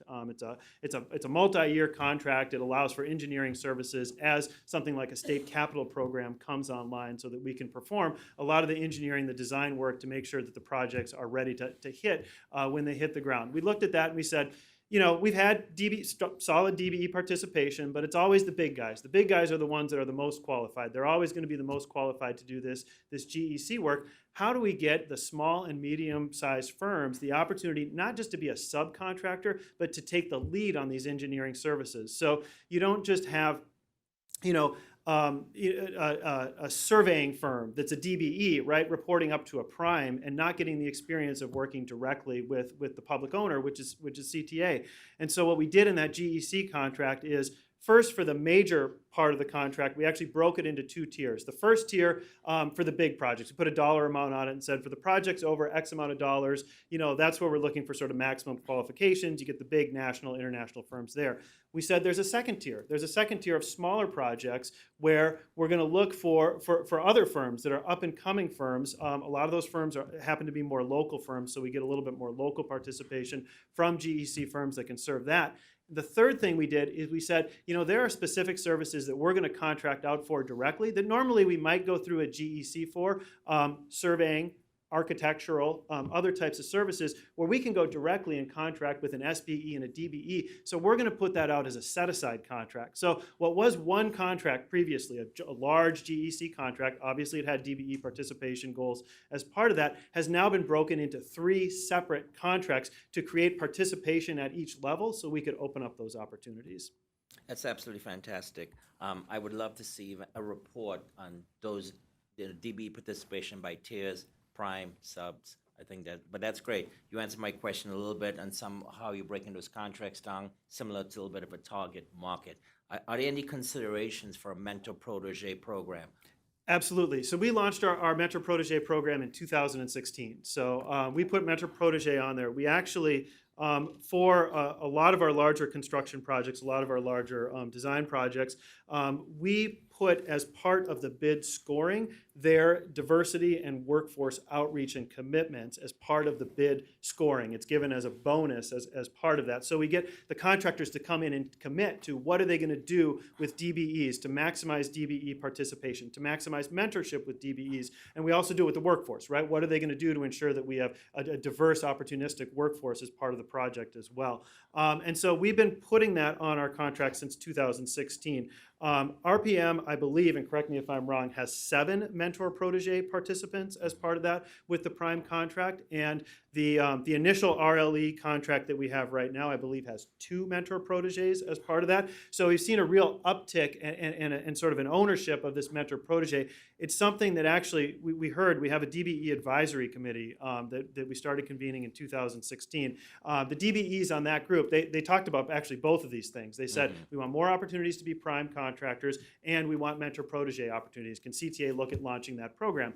Mentor protege, we got approval from the FTA to use mentor protege within our contracts. We launched that in 2016, and we were really happy to see it when it came through as a part of our RPM contract, to see 7 DBE firms now participating as a mentor protege with the large prime contractor that we have. Oh, that's excellent. Thank you. I have 2 more questions. What is your greatest gap in increasing your diversity objective? Seems like you're doing a great job, but I know there's always room for improvement. There is always, we're always thinking about this in terms of room for improvement. And, we're talking about this both internally and externally. Obviously, we hear from our subcontractors all the time.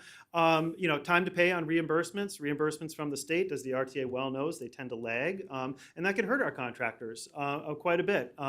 So, one of the things that we did on the RPM project is that we launched a program called Building Small Businesses, which is meant for businesses who are interested in participating in RPM to go through a program that's actually sponsored by the prime contractor. We brought in some additional support to it to start to sort of teach and provide technical support to these DBEs who are interested in being a part of the project, and help them think about financing, right? And help them think about financing as part of the project, recognizing that there's a complex relationship between the sub and the prime and the CTA, and they have to be prepared for that, right? And if they're prepared for it, they're going to be successful. And so we wanted to help make sure that we ensured that success. The 3rd cohort of that program is actually launching tonight at the Austin African American Business Network out on the west side. Excellent, thank you. My final question is, are there any plans currently or in the future to address the homeless? Yes. So currently there are plans. As you know, it's a societal issue, right? I mean, it's not something that a transit agency can certainly fix on their own, and I'm certain the other transit boards could speak about sort of their encounters with homeless populations. It's more acute in the winter, right? So we tend to see more needs in the winter. We tend to see more of an impact in the winter. What we did in May of this year is we worked with the Department of Family and Support Services at the city, and they offer a service. You may have seen it when it was done on Lower Wacker Drive. It's called an encampment. So they declare a certain area an encampment. In May of this year, we worked with DFSS to provide encampment level resources to the Red Line for 2 weeks. So these were intensive resources that were provided, social service resources, so that anybody coming off the train, they could get, if they needed a meal, they'd get a meal, right? If they have addiction and need support services, they could get those services. The DFSS recently launched a low barrier shelter. We actually filled up the slots that were in that low barrier shelter through the efforts that we were undertaking. With that effort, we found homeless veterans. Homeless veterans, immediately they have resources available to them. And just getting that information out there to the staff, to the employees, to the others that are interacting with the homeless, helps get the resources that they need to help sort of get them back on their feet and get away from continuing to ride our system. So I think, enforcement is one thing, right? You have the enforcement aspect of this. We've made modifications to our code of conduct to help with the enforcement, but you got to have the other side of it too, which is the social support side of it. And that's where, through building this relationship with DFSS and a lot of the other agencies that they contract with to help provide those just a holistic set of services, we really saw a lot of folks actually coming off the system, accepting services and saying, I don't need to make my home on the CTA, I'll accept these services and sort of move off of it. Those are the sorts of things that we want to push forward with and make more efforts towards. Well, thank you, sir. I applaud your efforts. Thank you. Appreciate it. And as you can tell, those efforts are kind of best in class. A lot of other entities around the area, around the country, have come to Tom and Brittany and the rest of the team to really kind of learn from it and extrapolate it in their own programs. Just to kind of highlight one of the other questions that you previously asked, we have $600 million of contract value with DBEs for 2018. The target was 26%. We exceeded that and had an actual percentage of 34%. So I think you can hear directly from Tom and Brittany, on what they're able to do and how that effectuates itself into actual realized value to the DBE community. Yeah. Director Holt?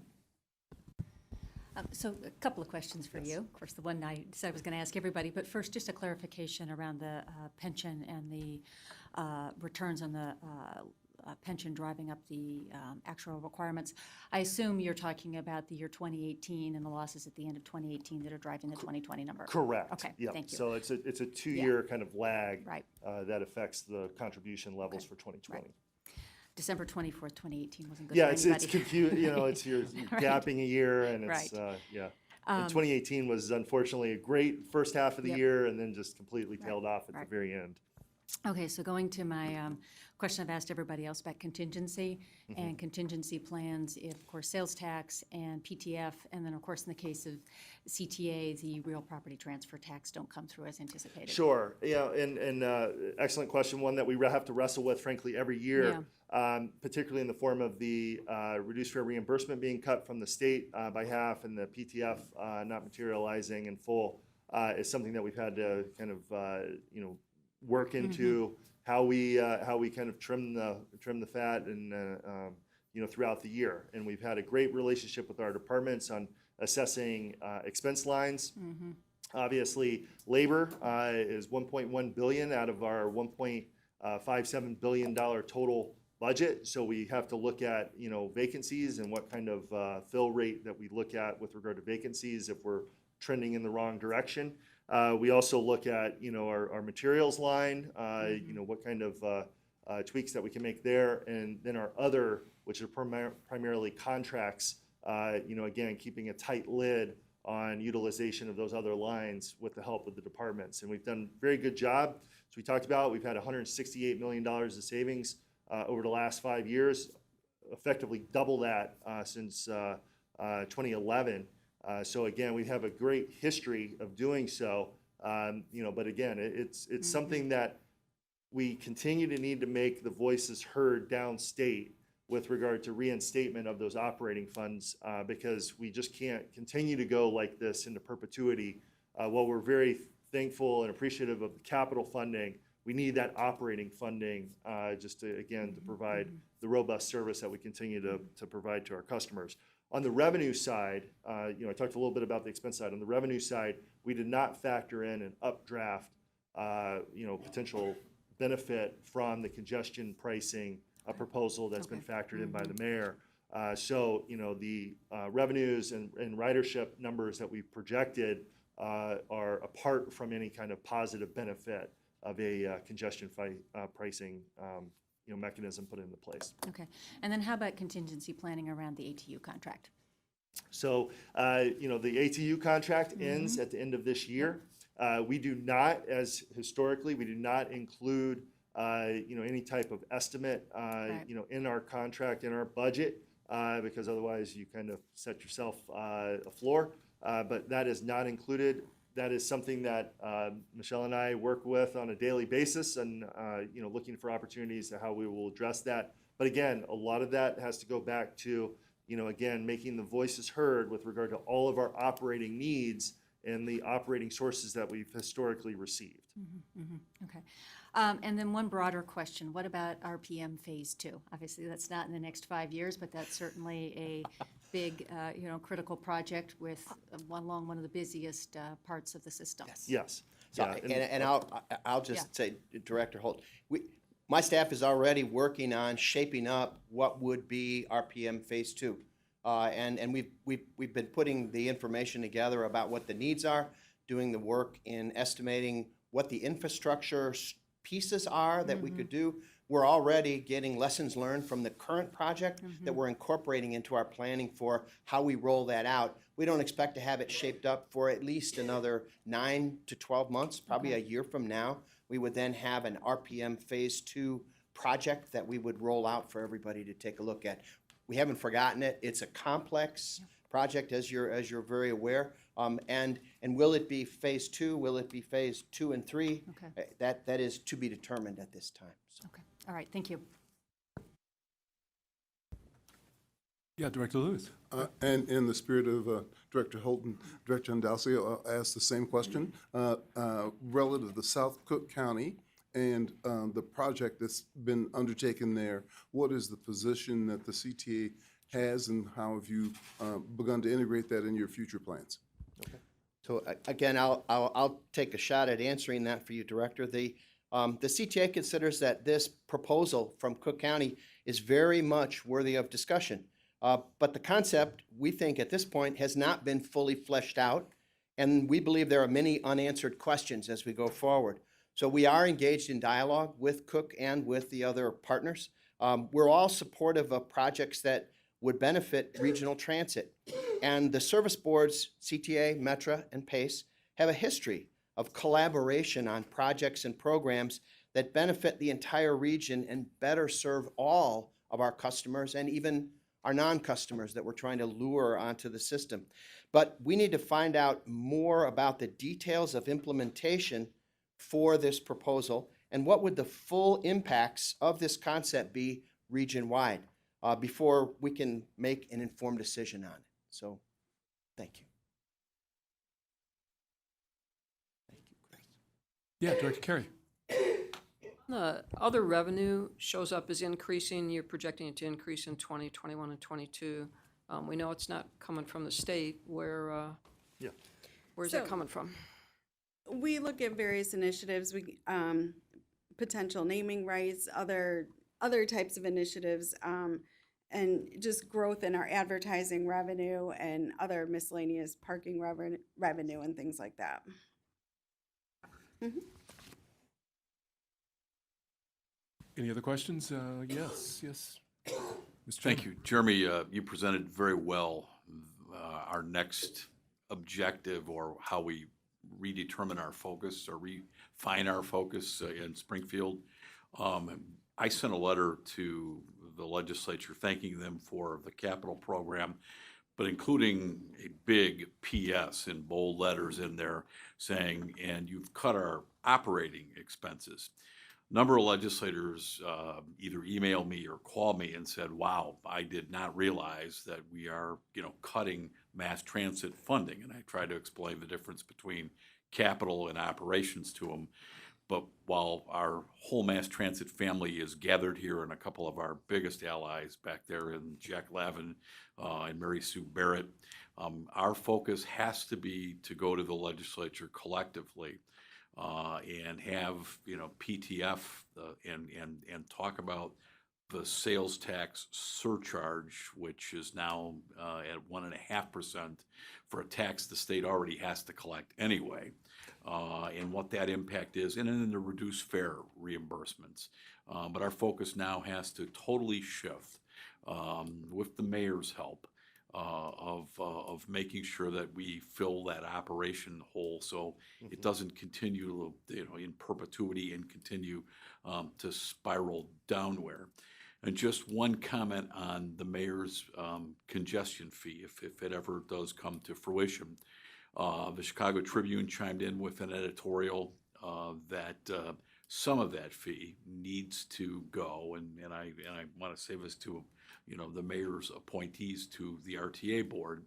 Some of it, I think you're going to find, needs to go to to the CTA or perhaps to Metra as well. But some of it's got to be used for, and I understand her budgetary constraints, but some of it's got to be used for the increased ridership we're going to face, especially probably on the L during peak periods. If all works well in the congestion fee plan and it helps mass transit, that's great. But you're going to find, I think we need some of that for increased capacity that we're going to see. And I know, the Tribune chimed in and saying, that the lion's share, I'm not sure it's going to be the lion's share, but some of it ought to be allocated to, for the extra seats they're going to need to take people out of the loop primarily because of, the extra ridership if it pans out for the congestion fee. Please, when you're talking to the mayor, let her know of that operations hole that's there from those 3 big state cuts, and that we've got to get that money back. And then you all can figure out how to deal with her better than I can on saying, hey, maybe some of that congestion fee needs to go to, to helping the CTA with hopefully, many hundreds of thousands of riders that will use your system. But, while we'll have the extra people, I don't think everybody realizes that doesn't cover the entire cost in terms of fare box recovery, doesn't cover the entire cost. So those are my comments, but I'm going to take you with me to Springfield as you make the case of how that operation hole from those 3 in perpetuity type cuts really does impact. It's 10% of your budget. Yes, thank you. Any other comments, questions? Thank you very much, Michelle and Thank you. Jeremy. Well done. Thank you. Very, very clear, very thorough. Thank you. I appreciate it. Thank you. Next, we're going to move to item 3B, the 2020 budget and capital program public. No, we have RTA. Oh, sorry. Last but not Yes, of least. course. And very, very important. So thank you to Metro, CTA, and PACE. We will try to keep this brief, but we do need to do an overview of the RTA agency budget as well. So again, this year, my name is B. Raina Hickey. I'm the CFO at the Regional Transportation Authority. Again, this year followed by a priority-based budgeting approach. The budget was developed consistent with our objectives and goals in our 5-year regional strategic plan. The proposed RTA budget totals $40.7 million. In 2020, budgeted funding and revenue total $40.7 million as shown on the left. Of that amount, 86.5 or $35.2 million represent regional public funding from the RTA sales tax. The remaining 13.5 or $5.5 million includes grants and other revenue. The 2020 budget includes federal Section 5310 transportation grant funds in the amount of $4.6 million, so it's approximately half of the $9.1 million awarded every other year. Budgeted agency expenses also total $40.7 million as shown on the right. The proposed RTA agency budget is developed in 2 ways, administration and regional programs. Administration costs or administrative costs account for 42.7% or $17.4 million. This amount is 37% below the 2020 statutory administrative cap of $27.6 million, which is allowed for by the RTA Act. The administrative budget includes expenses for personnel, professional services, IT, facilities, and office services that support the funding, planning, and oversight mission of the RTA. The proposed regional program budget accounts for the remaining 57.3% or $23.3 million of the 2020 agency expenses. Regional programs include regional services and grant and RTA-funded programs. Regional services account for 42.4 or 17.2 million. The proposed 2019 regional services budget supports the services provided to the public, including the ADA paratransit certification program, mobility management, and travel training, the RTA customer service centers, the free and reduced fare programs, and the RTA transit benefit program. The RTA grant-funded programs and RTA-funded regional studies and initiatives include transit-oriented development, access to transit improvement, the customer satisfaction service surveys that are mandated, community planning assistance. These projects account for the remaining 14.9% or $6.1 million.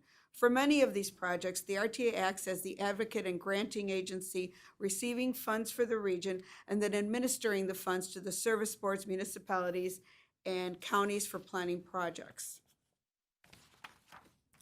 Looking at this chart, it depicts the portion of the agency budget supported by regional funding from the RTA sales tax.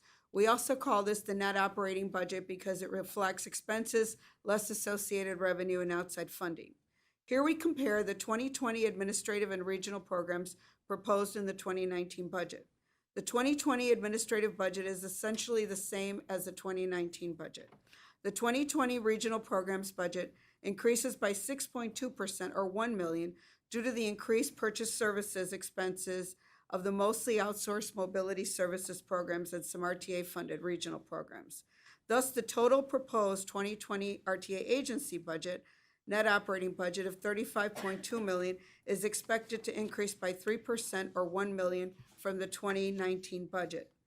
Keep a note that total agency headcount is budgeted at 107 positions, which are 6 fewer positions than in 2019. Looking at our debt issuance, as part of the 2020-2024 five-year capital program, the RTA will continue to issue bonds to help finance Service Board capital projects. However, due to the increase in the state capital funding program through Rebuild Illinois, the RTA will not issue bonds that were previously planned as part of the 2020 capital program. To fund Service Board and RTA operations, the RTA issues short-term debt because of state funding delays for PTF, ASA, and AFA. The RTA's $150 million working cash notes mature in May 2020. The RTA will continue to issue short-term debt to the extent required by state funding delinquencies. So we will see where we are at that point in March, and then we would come back to the board if we needed to issue any short-term debt. The amount and form of the new short-term debt will be determined as soon as the short-term debt matures. Looking at our DBE program, the RTA's DBE participation goal for federally funded contracts is 11%, and we exceeded that by 1% in federal fiscal year 2018, which concludes 9/30 of 2018. For the next 3 federal fiscal years, 2019, 2020, and 2021, the agency has increased its overall goal on federally funded contractors to 16%. Additionally, we have met the RTA DBE participation rate of 12% on non-federally funded contracts in 2018. I also like to make a point of clarification on the reduction, or the 5% reduction for PTF collections. So what we did for 2020 is that we reduced it only for half of the year. So we're not into self-cutting. So we're hopeful that in state fiscal year 2021, that 5% reduction will be restored. We will see. So what we did is we reduced it only for half of the year. We don't include it in the other half of the year. It's about $10 million that we're talking about. And yes, the service boards would have to make that through a combination of use of reserve or expense reduction. And most of that does affect the CTA. So it's most critical for them. That concludes our presentation, my presentation, so I'll be happy to answer any questions if there are any. Thank you, B. Thank you. Okay, thank you. Any questions? Thank you. Thank you very much. Now, yes. Now we're going to move on to item 3B, the 2020 Budget and Capital Program Public Comment portion of the meeting. B, I think you're... I have the... Okay. I have the sign-in list. So we have currently 4 people signed in to make some comments. I guess I will first ask Mary Sue Barrett to come to the podium and address the board. Then we'll follow with Garland, and then we'll go on to Tom Kotarek and then Jack Levin.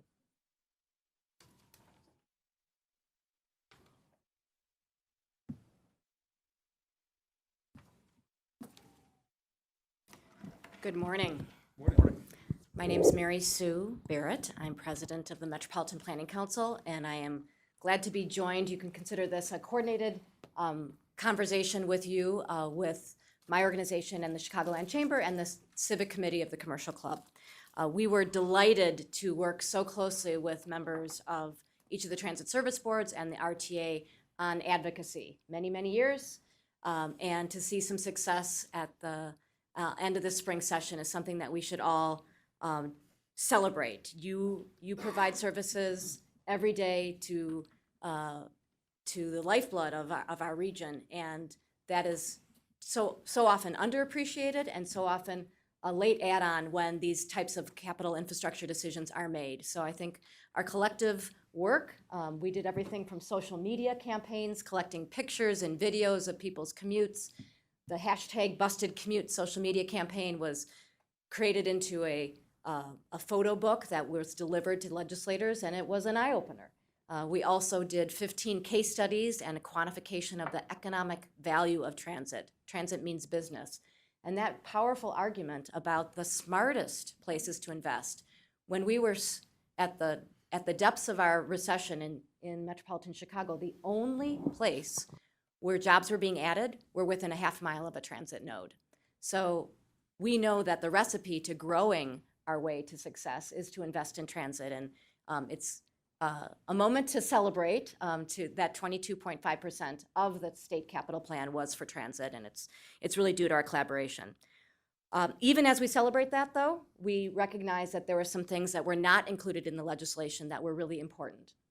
In the draft legislation, for several years, we'd been featuring the models from other places and adapting legislative language consistent with the requirements that the federal government is now asking transportation agencies to include. So the Virginia model was the basis for the performance-based planning included in the draft capital bill legislation. Unfortunately, was not included in the final piece of legislation. So I'm here today along with my colleagues because this is a historic moment for the RTA to be our state and region's trailblazer, to show that the stewardship of these increased resources is something that we all take seriously and that we're willing to open up the transparency of the process to make sure that people know that triple bottom line is really important and a not unrealistically high expectation that the projects we invest in have economic, environmental, and equity benefits, and that all of that is considered when we make tough choices. Because even with additional resources, we know that there are very tough choices. Even today, in your presentations that just concluded, you heard about the tremendous steps forward and the innovation that is happening across the agencies. The Federal Transit Administration has established requirements for all agencies to do transit asset management. And so today you saw some of the fruits of that. And I'm delighted that not only we have all of you and members of the public, but around the region, people watching this meeting from throughout our multi-county region who are looking to us to strengthen public confidence in that these dollars are well spent. I think transit in metropolitan Chicago has a good story to tell, but not one that is well understood. And today, we are asking you to incorporate performance-based metrics, a framework for that in your year-end deliberations when you come back to consider that at your December board meeting. The models are out there. The help is out there. Our organizations are very committed to working closely with you to figure out the mechanics of making that work so that it doesn't burden the processes that already exist, but it enhances them. And in doing so, we're doing the smart thing. We're delivering good projects with multiple benefits. We're able to quantify and measure that so we can tell a story more compellingly to the public so that future investment, whether it's operating, as Chairman Dillard just spoke to, or other needs for the bold vision for an expanded transit network that I think we all share. The dollars that we have today don't get us to bold, and so we have to be really good stewards of the dollars we have, build that public confidence, and again, we're here to offer our help and encouragement to do so at this moment where the public is really looking for leadership. Thank you. Thank you. Yeah. Would you like to make a comment, please? Yeah. Mary Sue, and my comments too are, Mary Sue, and also say thank you to Audrey, who has been a tremendous partner with the RTA. And the comments are directed to Jack Lavin, and Tom is here, who will testify in a minute, but to Kelly Welsh. I can't thank you, and we can't thank you enough for your advocacy and your leadership during the spring session with respect to transit, and more than the spring session, just continually with the Chicago business community and the public in general. I clearly am someone who likes performance-based funding. I want to assure you that while our focus on the near term is on spending is going to be on the state of good repair, investment, and slowly correcting years of underfunding, as you heard from the three service boards were here before. We do operate in a very transparent method, and we're committed to it. I think if you look at our strategic plan and the professionalism of the folks that were here from the three service boards, our planning process, and I come out of state government, which would frustrate me beyond belief because they never had any long-term vision or strategic plans, or at least not the kind that an operation with a $40 billion budget should have. But when I got here, I was so pleased with the professionalism of all three service boards and the staff in the way we do look at data, and we do make sure that we invest the public and the riders' money where we get our most bang for the buck, keeping in mind the needs of the local communities. And we are very committed to Mayor Lightfoot's making sure that our neighborhoods are taken care of, in a way that's fair and equitable, and people can get to places of employment.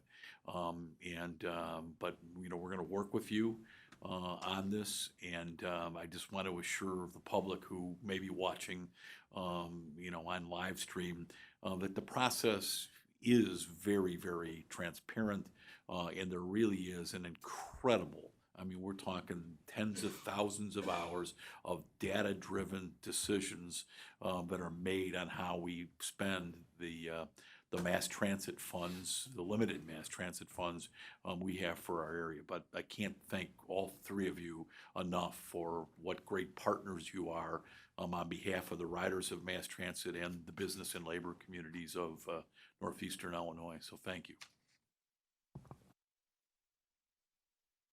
And Garland, you're up next.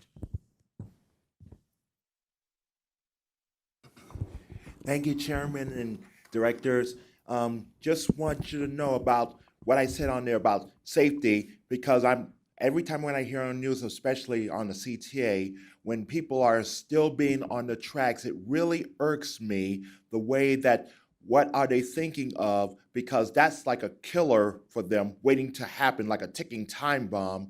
And that should be included to make sure how many lives are taking advantage of it when people are being on the killer tracks. And I think one day we need definitely to make sure to keep up to date on the data on how many people are still being are trying to take advantage to get something on the tracks when they don't know what to do next. So that their lives is being at risk, and it's feel like they really don't understand it, even though we're trying to tell them, but it's like they don't even really have the knowledge of it.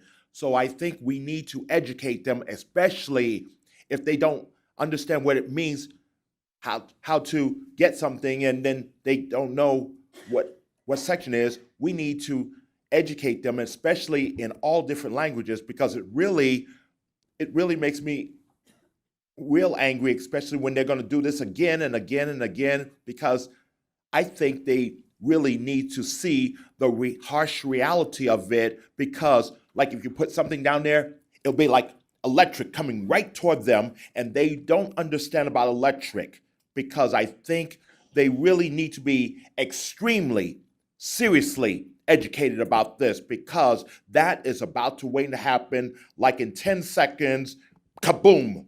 That's going to be the end of them, whether they like it or not. So we need something to make sure about that. And I think doing a serious public service announcement, a video for it, to make sure that they really get the harsh message of it. So we don't want any more lives saved. We want them to live life to the fullest, so that they won't be able to be ending up again, be in the cemetery. So we need to do something about that. And I think this serious video would definitely do, starting with CTA, and then maybe one day we could do it with Metra, because so we don't want people not to run on those tracks or being on there, because that is going to be what you call the test of them. So I want you to put that up for grab, and then make sure we get the data of it for that, because I got one from data from Metra, but then I'm waiting for one from CTA to make sure, and then RTA can see all of it, how our lives can be saved, so we don't have to do this all over again. Thank you. Yeah, thank you very much. Yeah. Well said. Thank you. Thank you. All right, and I want Thank to you. thank y'all for thinking about me, and as you know, I'm going to have surgery again this coming Tuesday, December the 3rd, for the left eye, and it's going to be really good, and I'll be out again for about 2 to 3 weeks, so We're I'll pulling keep you for posted You'll on be able it. to see us better. Thank you. Okay, calling up Jack Lavin from the Chicagoland Chamber of Commerce.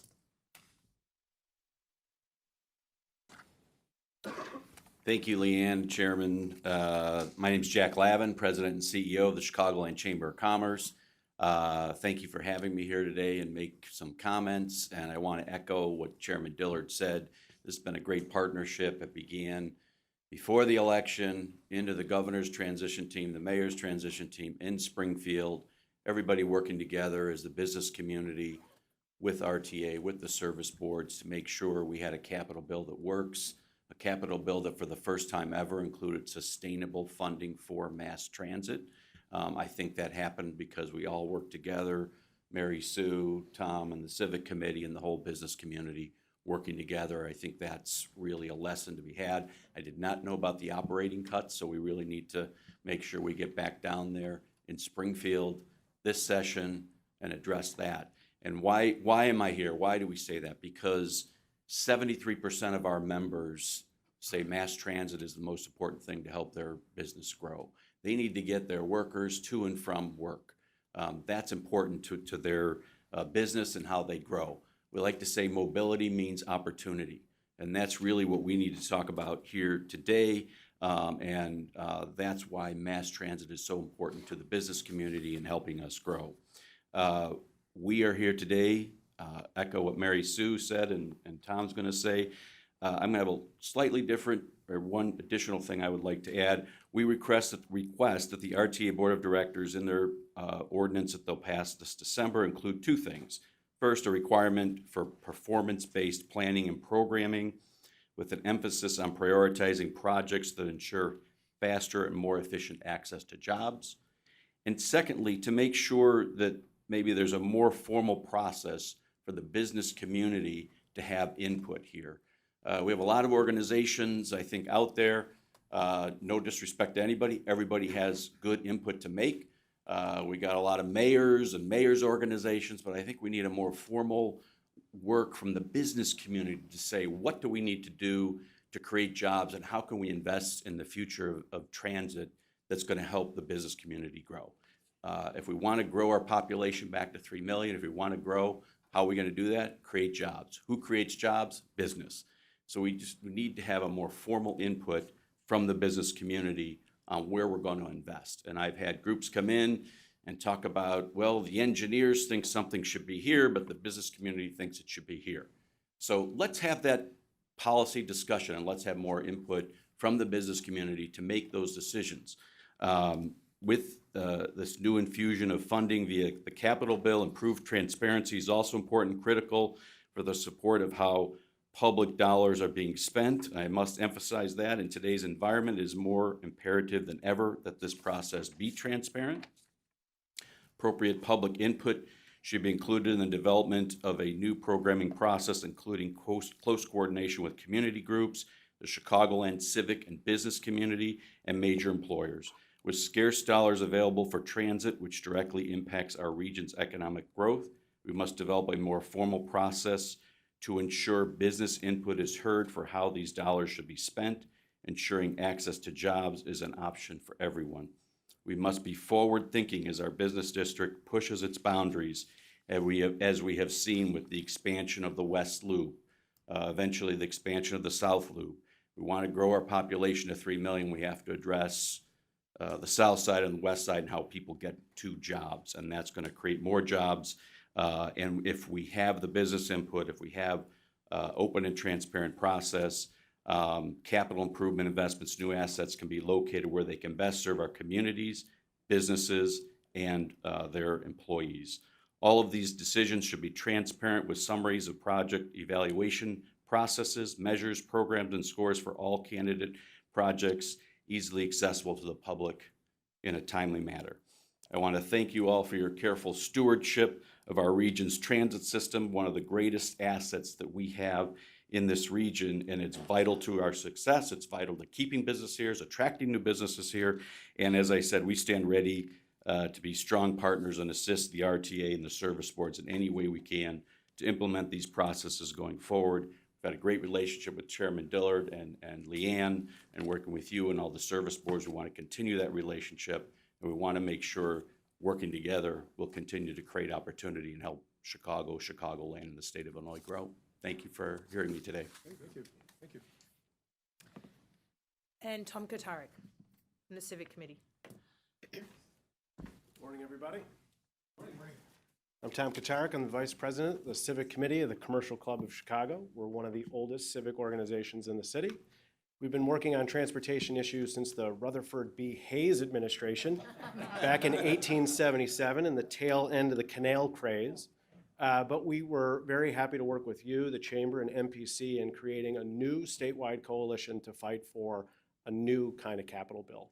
And we were insistent with you in making sure that any revenues for transportation had a set aside for dedicated and sustainable revenues for mass transit. And so that was a historic policy change, and we're really glad to see that. We also believe strongly that with any new revenues need to come new reform, and we believe that time is now. The fact remains that the capital allocation that is before you over the next few months is still completely formalized and static formulas over the next 5 years. The largest source of capital funds come from the federal government, and we have not really revisited that formula since 1983. A lot has changed since 1983, including the name of the Federal Transportation Department cutting the check. UMTA no longer writes the checks, it's FTA. And the way that people travel has changed, and the data that we have about how people travel is leaps and bounds more refined and more sophisticated than it is today than it was in the past. So we should use that data, we should use the performance metrics that you all have to really allocate capital in a much more sophisticated way to be a model for the rest of the country. We feel that putting that in the ordinance that will be before you over the next month or so is important to holding yourselves accountable to a new process. It was really encouraging to see that the memo accompanying the ordinance talked about principles to allocate capital, which is new and encouraging, but it's important to put those principles into practice, and putting that in the ordinance will help you get there. We want to let you know that we're here to help. You don't have to do this alone. You have a lot of partners that have worked with you to get you the revenue, and we want you to do things different and better, and we can work on workshops, technical resources, et cetera. Lastly, we think that the time is now. The relationships among the service boards and the leadership in particular is stronger than it's ever been. To your point, Chairman, we do have probably the best leaders that we've had in transit in the time that I've been doing this, nearly 20 years. And so now is the time to have the hard choice. Now is the time to have the hard discussions to do the right thing for transit in the region. Thanks.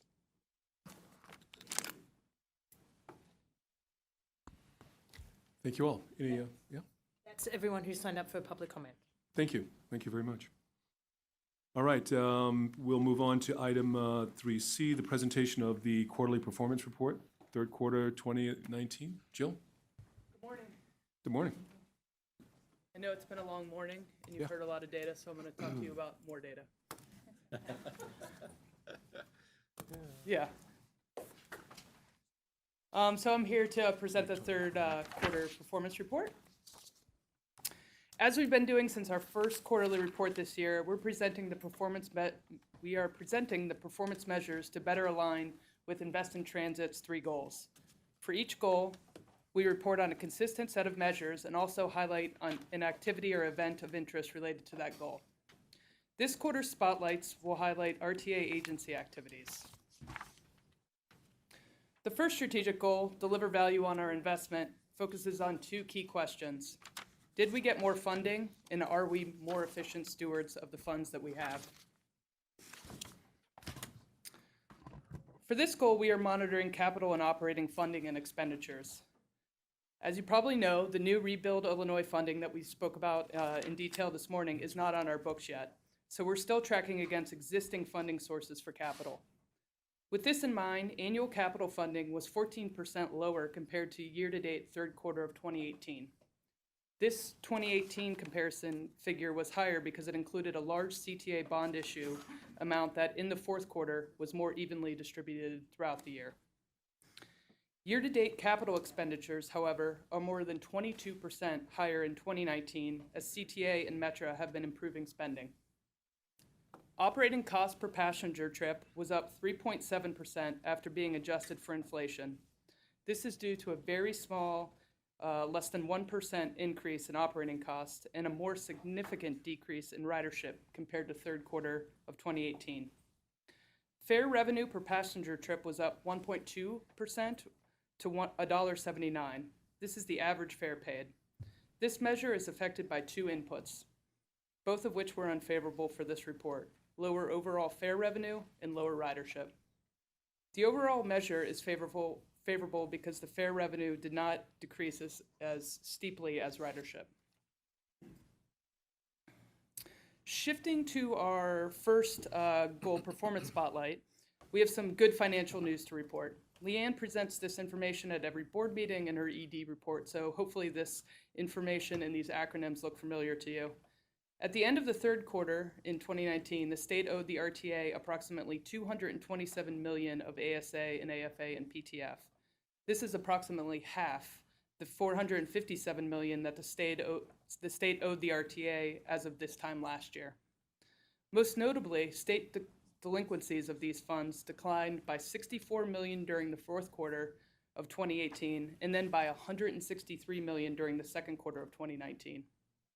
More prompt payments from the state have allowed the RTA to pay off its $250 million in direct placement working cash notes and to reduce delinquencies in PTF-based funding to the service boards. Paying off and terminating this direct placement will lower RTA's cost of short-term borrowing to an estimated of $5.2 million in 2019 from $7.1 million in 2018. Another advantage to more timely state payments is that it has allowed the RTA to reduce by 2 months its delinquencies in PTF-based funding to CTA, Metro, and PACE, alleviating pressure on their liquidity. Moving on, second goal in Invest in Transit is building on our strengths of our network, where we ask the two questions: did the region become more transit friendly, and are we focusing our limited resources wisely? This chart shows vehicle revenue miles, or the amount of service available to our riders over the past 10 years. The trend is clearly upward over the last decade, with a 6% increase compared to 2010.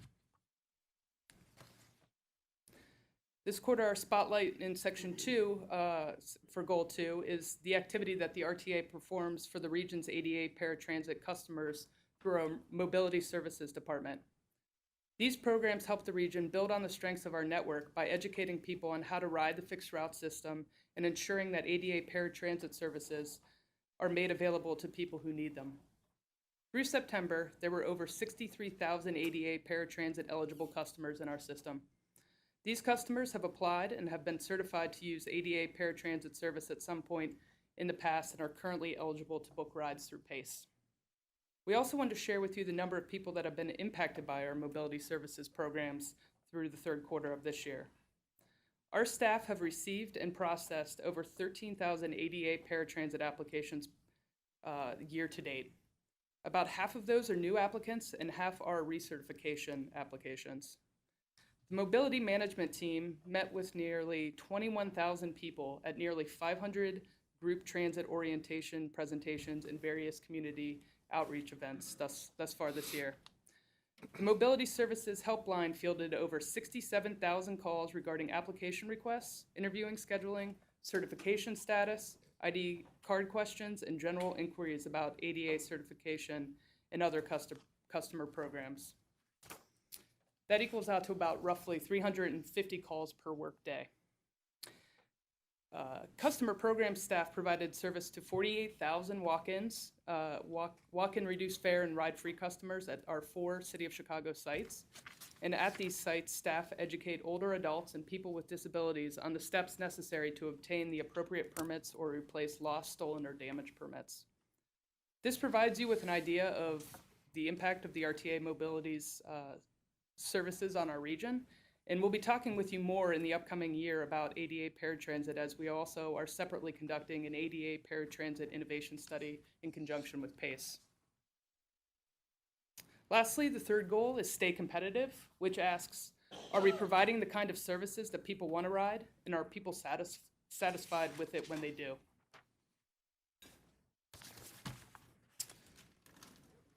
Ridership through the third quarter was about 417 million, a decrease of 2.7% compared to last year. The system-wide average speed was roughly the same as in 2018 at 15 miles per hour. And Metra's on-time performance was 94.8%, just under their target of 95%, and roughly equal to last year's on-time performance of 94.9%.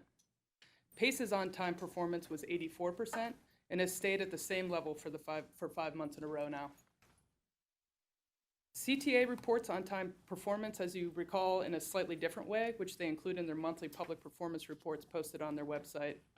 These measures include the number of rail delays of 10 or more minutes, which you can see exceeded CTA's target, the percent of track mileage that is subject to slow zone restrictions, which was 12.3% with no target set.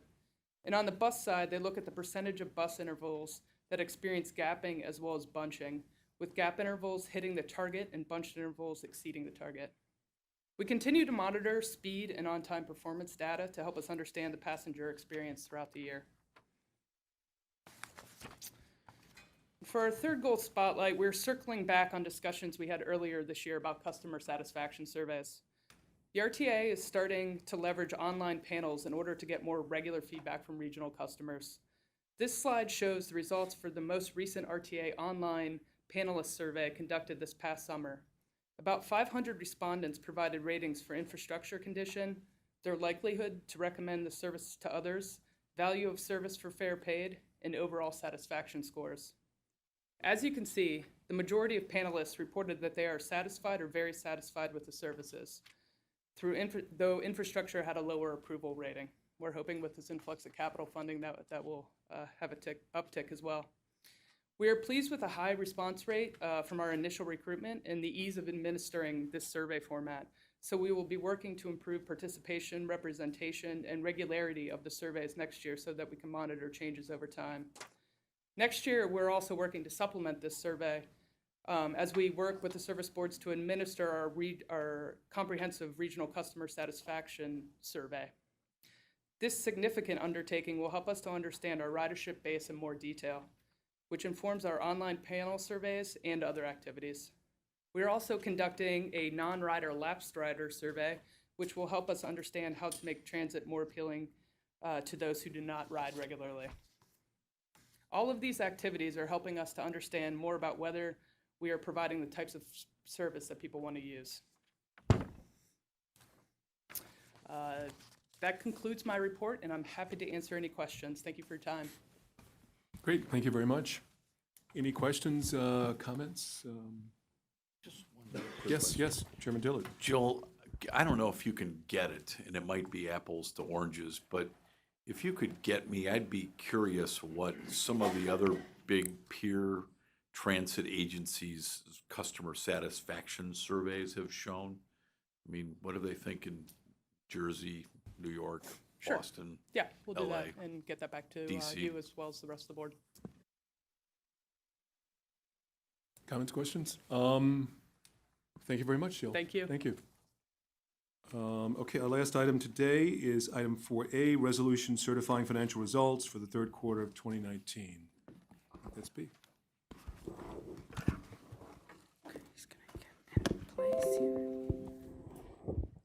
We'll just give it a moment. Oh, here, the dashboard's up. So today I'm presenting the year-to-date financial results through the third quarter of 2019, which are subject to your certification. Ridership and operating revenue are both still unfavorable to budget, but expense performance has been very good. The regional recovery ratio finished the quarter 0.7 points favorable to budget at 51.2%. At the end of the presentation, I will be recommending that the board certify that the results of the operations of each service board and the region as a whole be found in substantial accordance with the adopted 2019 budget. Okay, so let's look at ridership. As Jill mentioned in the performance report, system ridership through September was close to 3% below prior year. This result was 2% lower than budget. A 1% ridership decrease was expected for 2019. As shown by the orange bars on the chart, January experienced the largest leadership drop from the prior year due to the severe cold, and each month since has also underperformed relative to budget and prior year.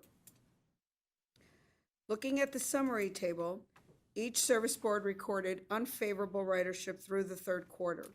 The shortfall at Pace Suburban Bus was 6%, so it's highlighted in red. In total, the system is 8.4 million rides, unfavorable to budget.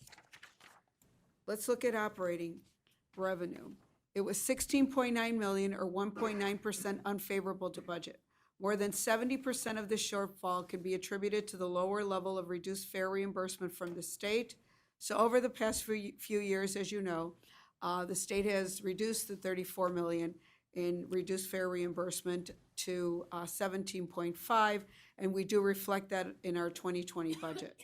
CTA and PACE operating revenue variances both exceeded 3% due to the lower than budgeted fare revenue and then the cuts to the reduced fare subsidy. Looking at the public funding section of the dashboard, it shows results which are 2% lower than budget through September due to the unfavorable sales tax, real estate transfer tax, and the public transportation fund results. August sales tax came in about 1% higher than the prior year. CTA's public funding was 18.7 million, or 3.1% unfavorable to budget, highlighted in red, but it actually improved from last month after 8.3 million from the August real estate transfer tax result. If you look at the quarterly results, which we include in this chart, they show sales tax growth by merchant category, in this case through the second quarter of 2019, the latest available data. Food and drink, two of the larger categories, also show the most strength. This data has a lag, and the overall growth has since swung to positive, a 1.2% for the year. Let's look at expenses. System-wide operating expenses through September were 59.5 million, or 2.8% favorable to budget, with all three service boards and 88 paratransit reporting favorable results. When you look at the fuel slide, which we presented this time, it shows that the service boards have benefited from lower than budgeted diesel fuel prices by a total of 5.7 million.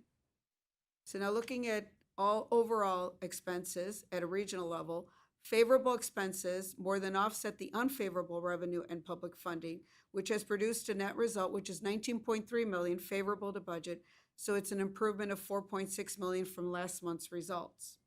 88 paratransit recorded a net favorable result by more than 3%, and that's driven again by strong expense performance. So how that impacts the recovery ratio, looking at the regional recovery ratio, it has improved to 51.2%. It is now favorable to budget by 0.7 percentage points. So we also look at the various fare recovery ratios. So the fare revenue recovery ratio, which is considered the pure revenue recovery ratio based on only fares, it is at 36.3%. The all revenue recovery ratio is at 42.7%. Both were about 1 point lower than the prior year, so that reflects again the impact of the lower ridership as well as the year-over-year growth expense of around 2%. In the right section, CTA Metro and 88 paratransit each reported favorable to budget recovery ratios, which is driven by good expense performance. PACE's results were slightly unfavorable due to their operating revenue shortfall. So now focusing on the certification of the year-to-date financial results through the third quarter, this slide displays the variances of the operating deficits from budget for each service board, and they each report a favorable variance. The combined regional operating deficit was 42.6 million, or 3.6% favorable to budget. Accordingly, we recommend that the results of the operations of each service board and the region taken as a whole be found in substantial accordance with the adopted budget. In summary, the service board's expense performance through September continued to be strong, helping to offset the effects of the ridership and revenue shortfalls, and the regional recovery ratio has risen above the 51%, with 3 months still remaining in the year. That concludes my remarks. I'll be happy to answer any questions. Thank you, Bea. Any questions, anyone? Comments? No? Nothing? Hey, Bea, should we expect to see some effects from the teacher strike? Ridership, certainly. The schools being closed, employees not going to work. Certainly, we would expect to see that, but remember, there's a 3-month lag in the reporting, so you'll see that down the line. Gotcha. And when we look at January and see that cold weather causes ridership decline, what, people working from home or just, I mean, what? Well, as the service boards indicated, I mean, certainly, you know, there were companies that were completely shut down during the cold weather. And then there's a lot more work options, right? Telecommuting, work remotely, as well as all the other factors. So yes, I think that is a factor during particularly cold months. Okay, thank you. Thank you. If there are no other questions about this, I think we'd like to have a motion and a second. We'd like to approve this, the financial results. May I have a motion? J.D. Ross moves, Director Holt seconds. Let's have a vote, please, Madam Secretary. Okay. Director Colson? Director Groven? Yes. Director Holt? Aye. Director Cotel? Aye. Director Lewis? Yes. Director Ross? Yes. Director Sager? Yes. Director Melvin? Yes. 8 ayes and 1 absent. Thank you very much, and we'll move on to adjournment. If there's no further business to come before the public session of the Finance Committee, I would entertain a motion and a second to adjourn. Director Groven moves, and seconded by Director Holt. All in favor, say aye. Aye. Nays? We're adjourned. Thank you very much.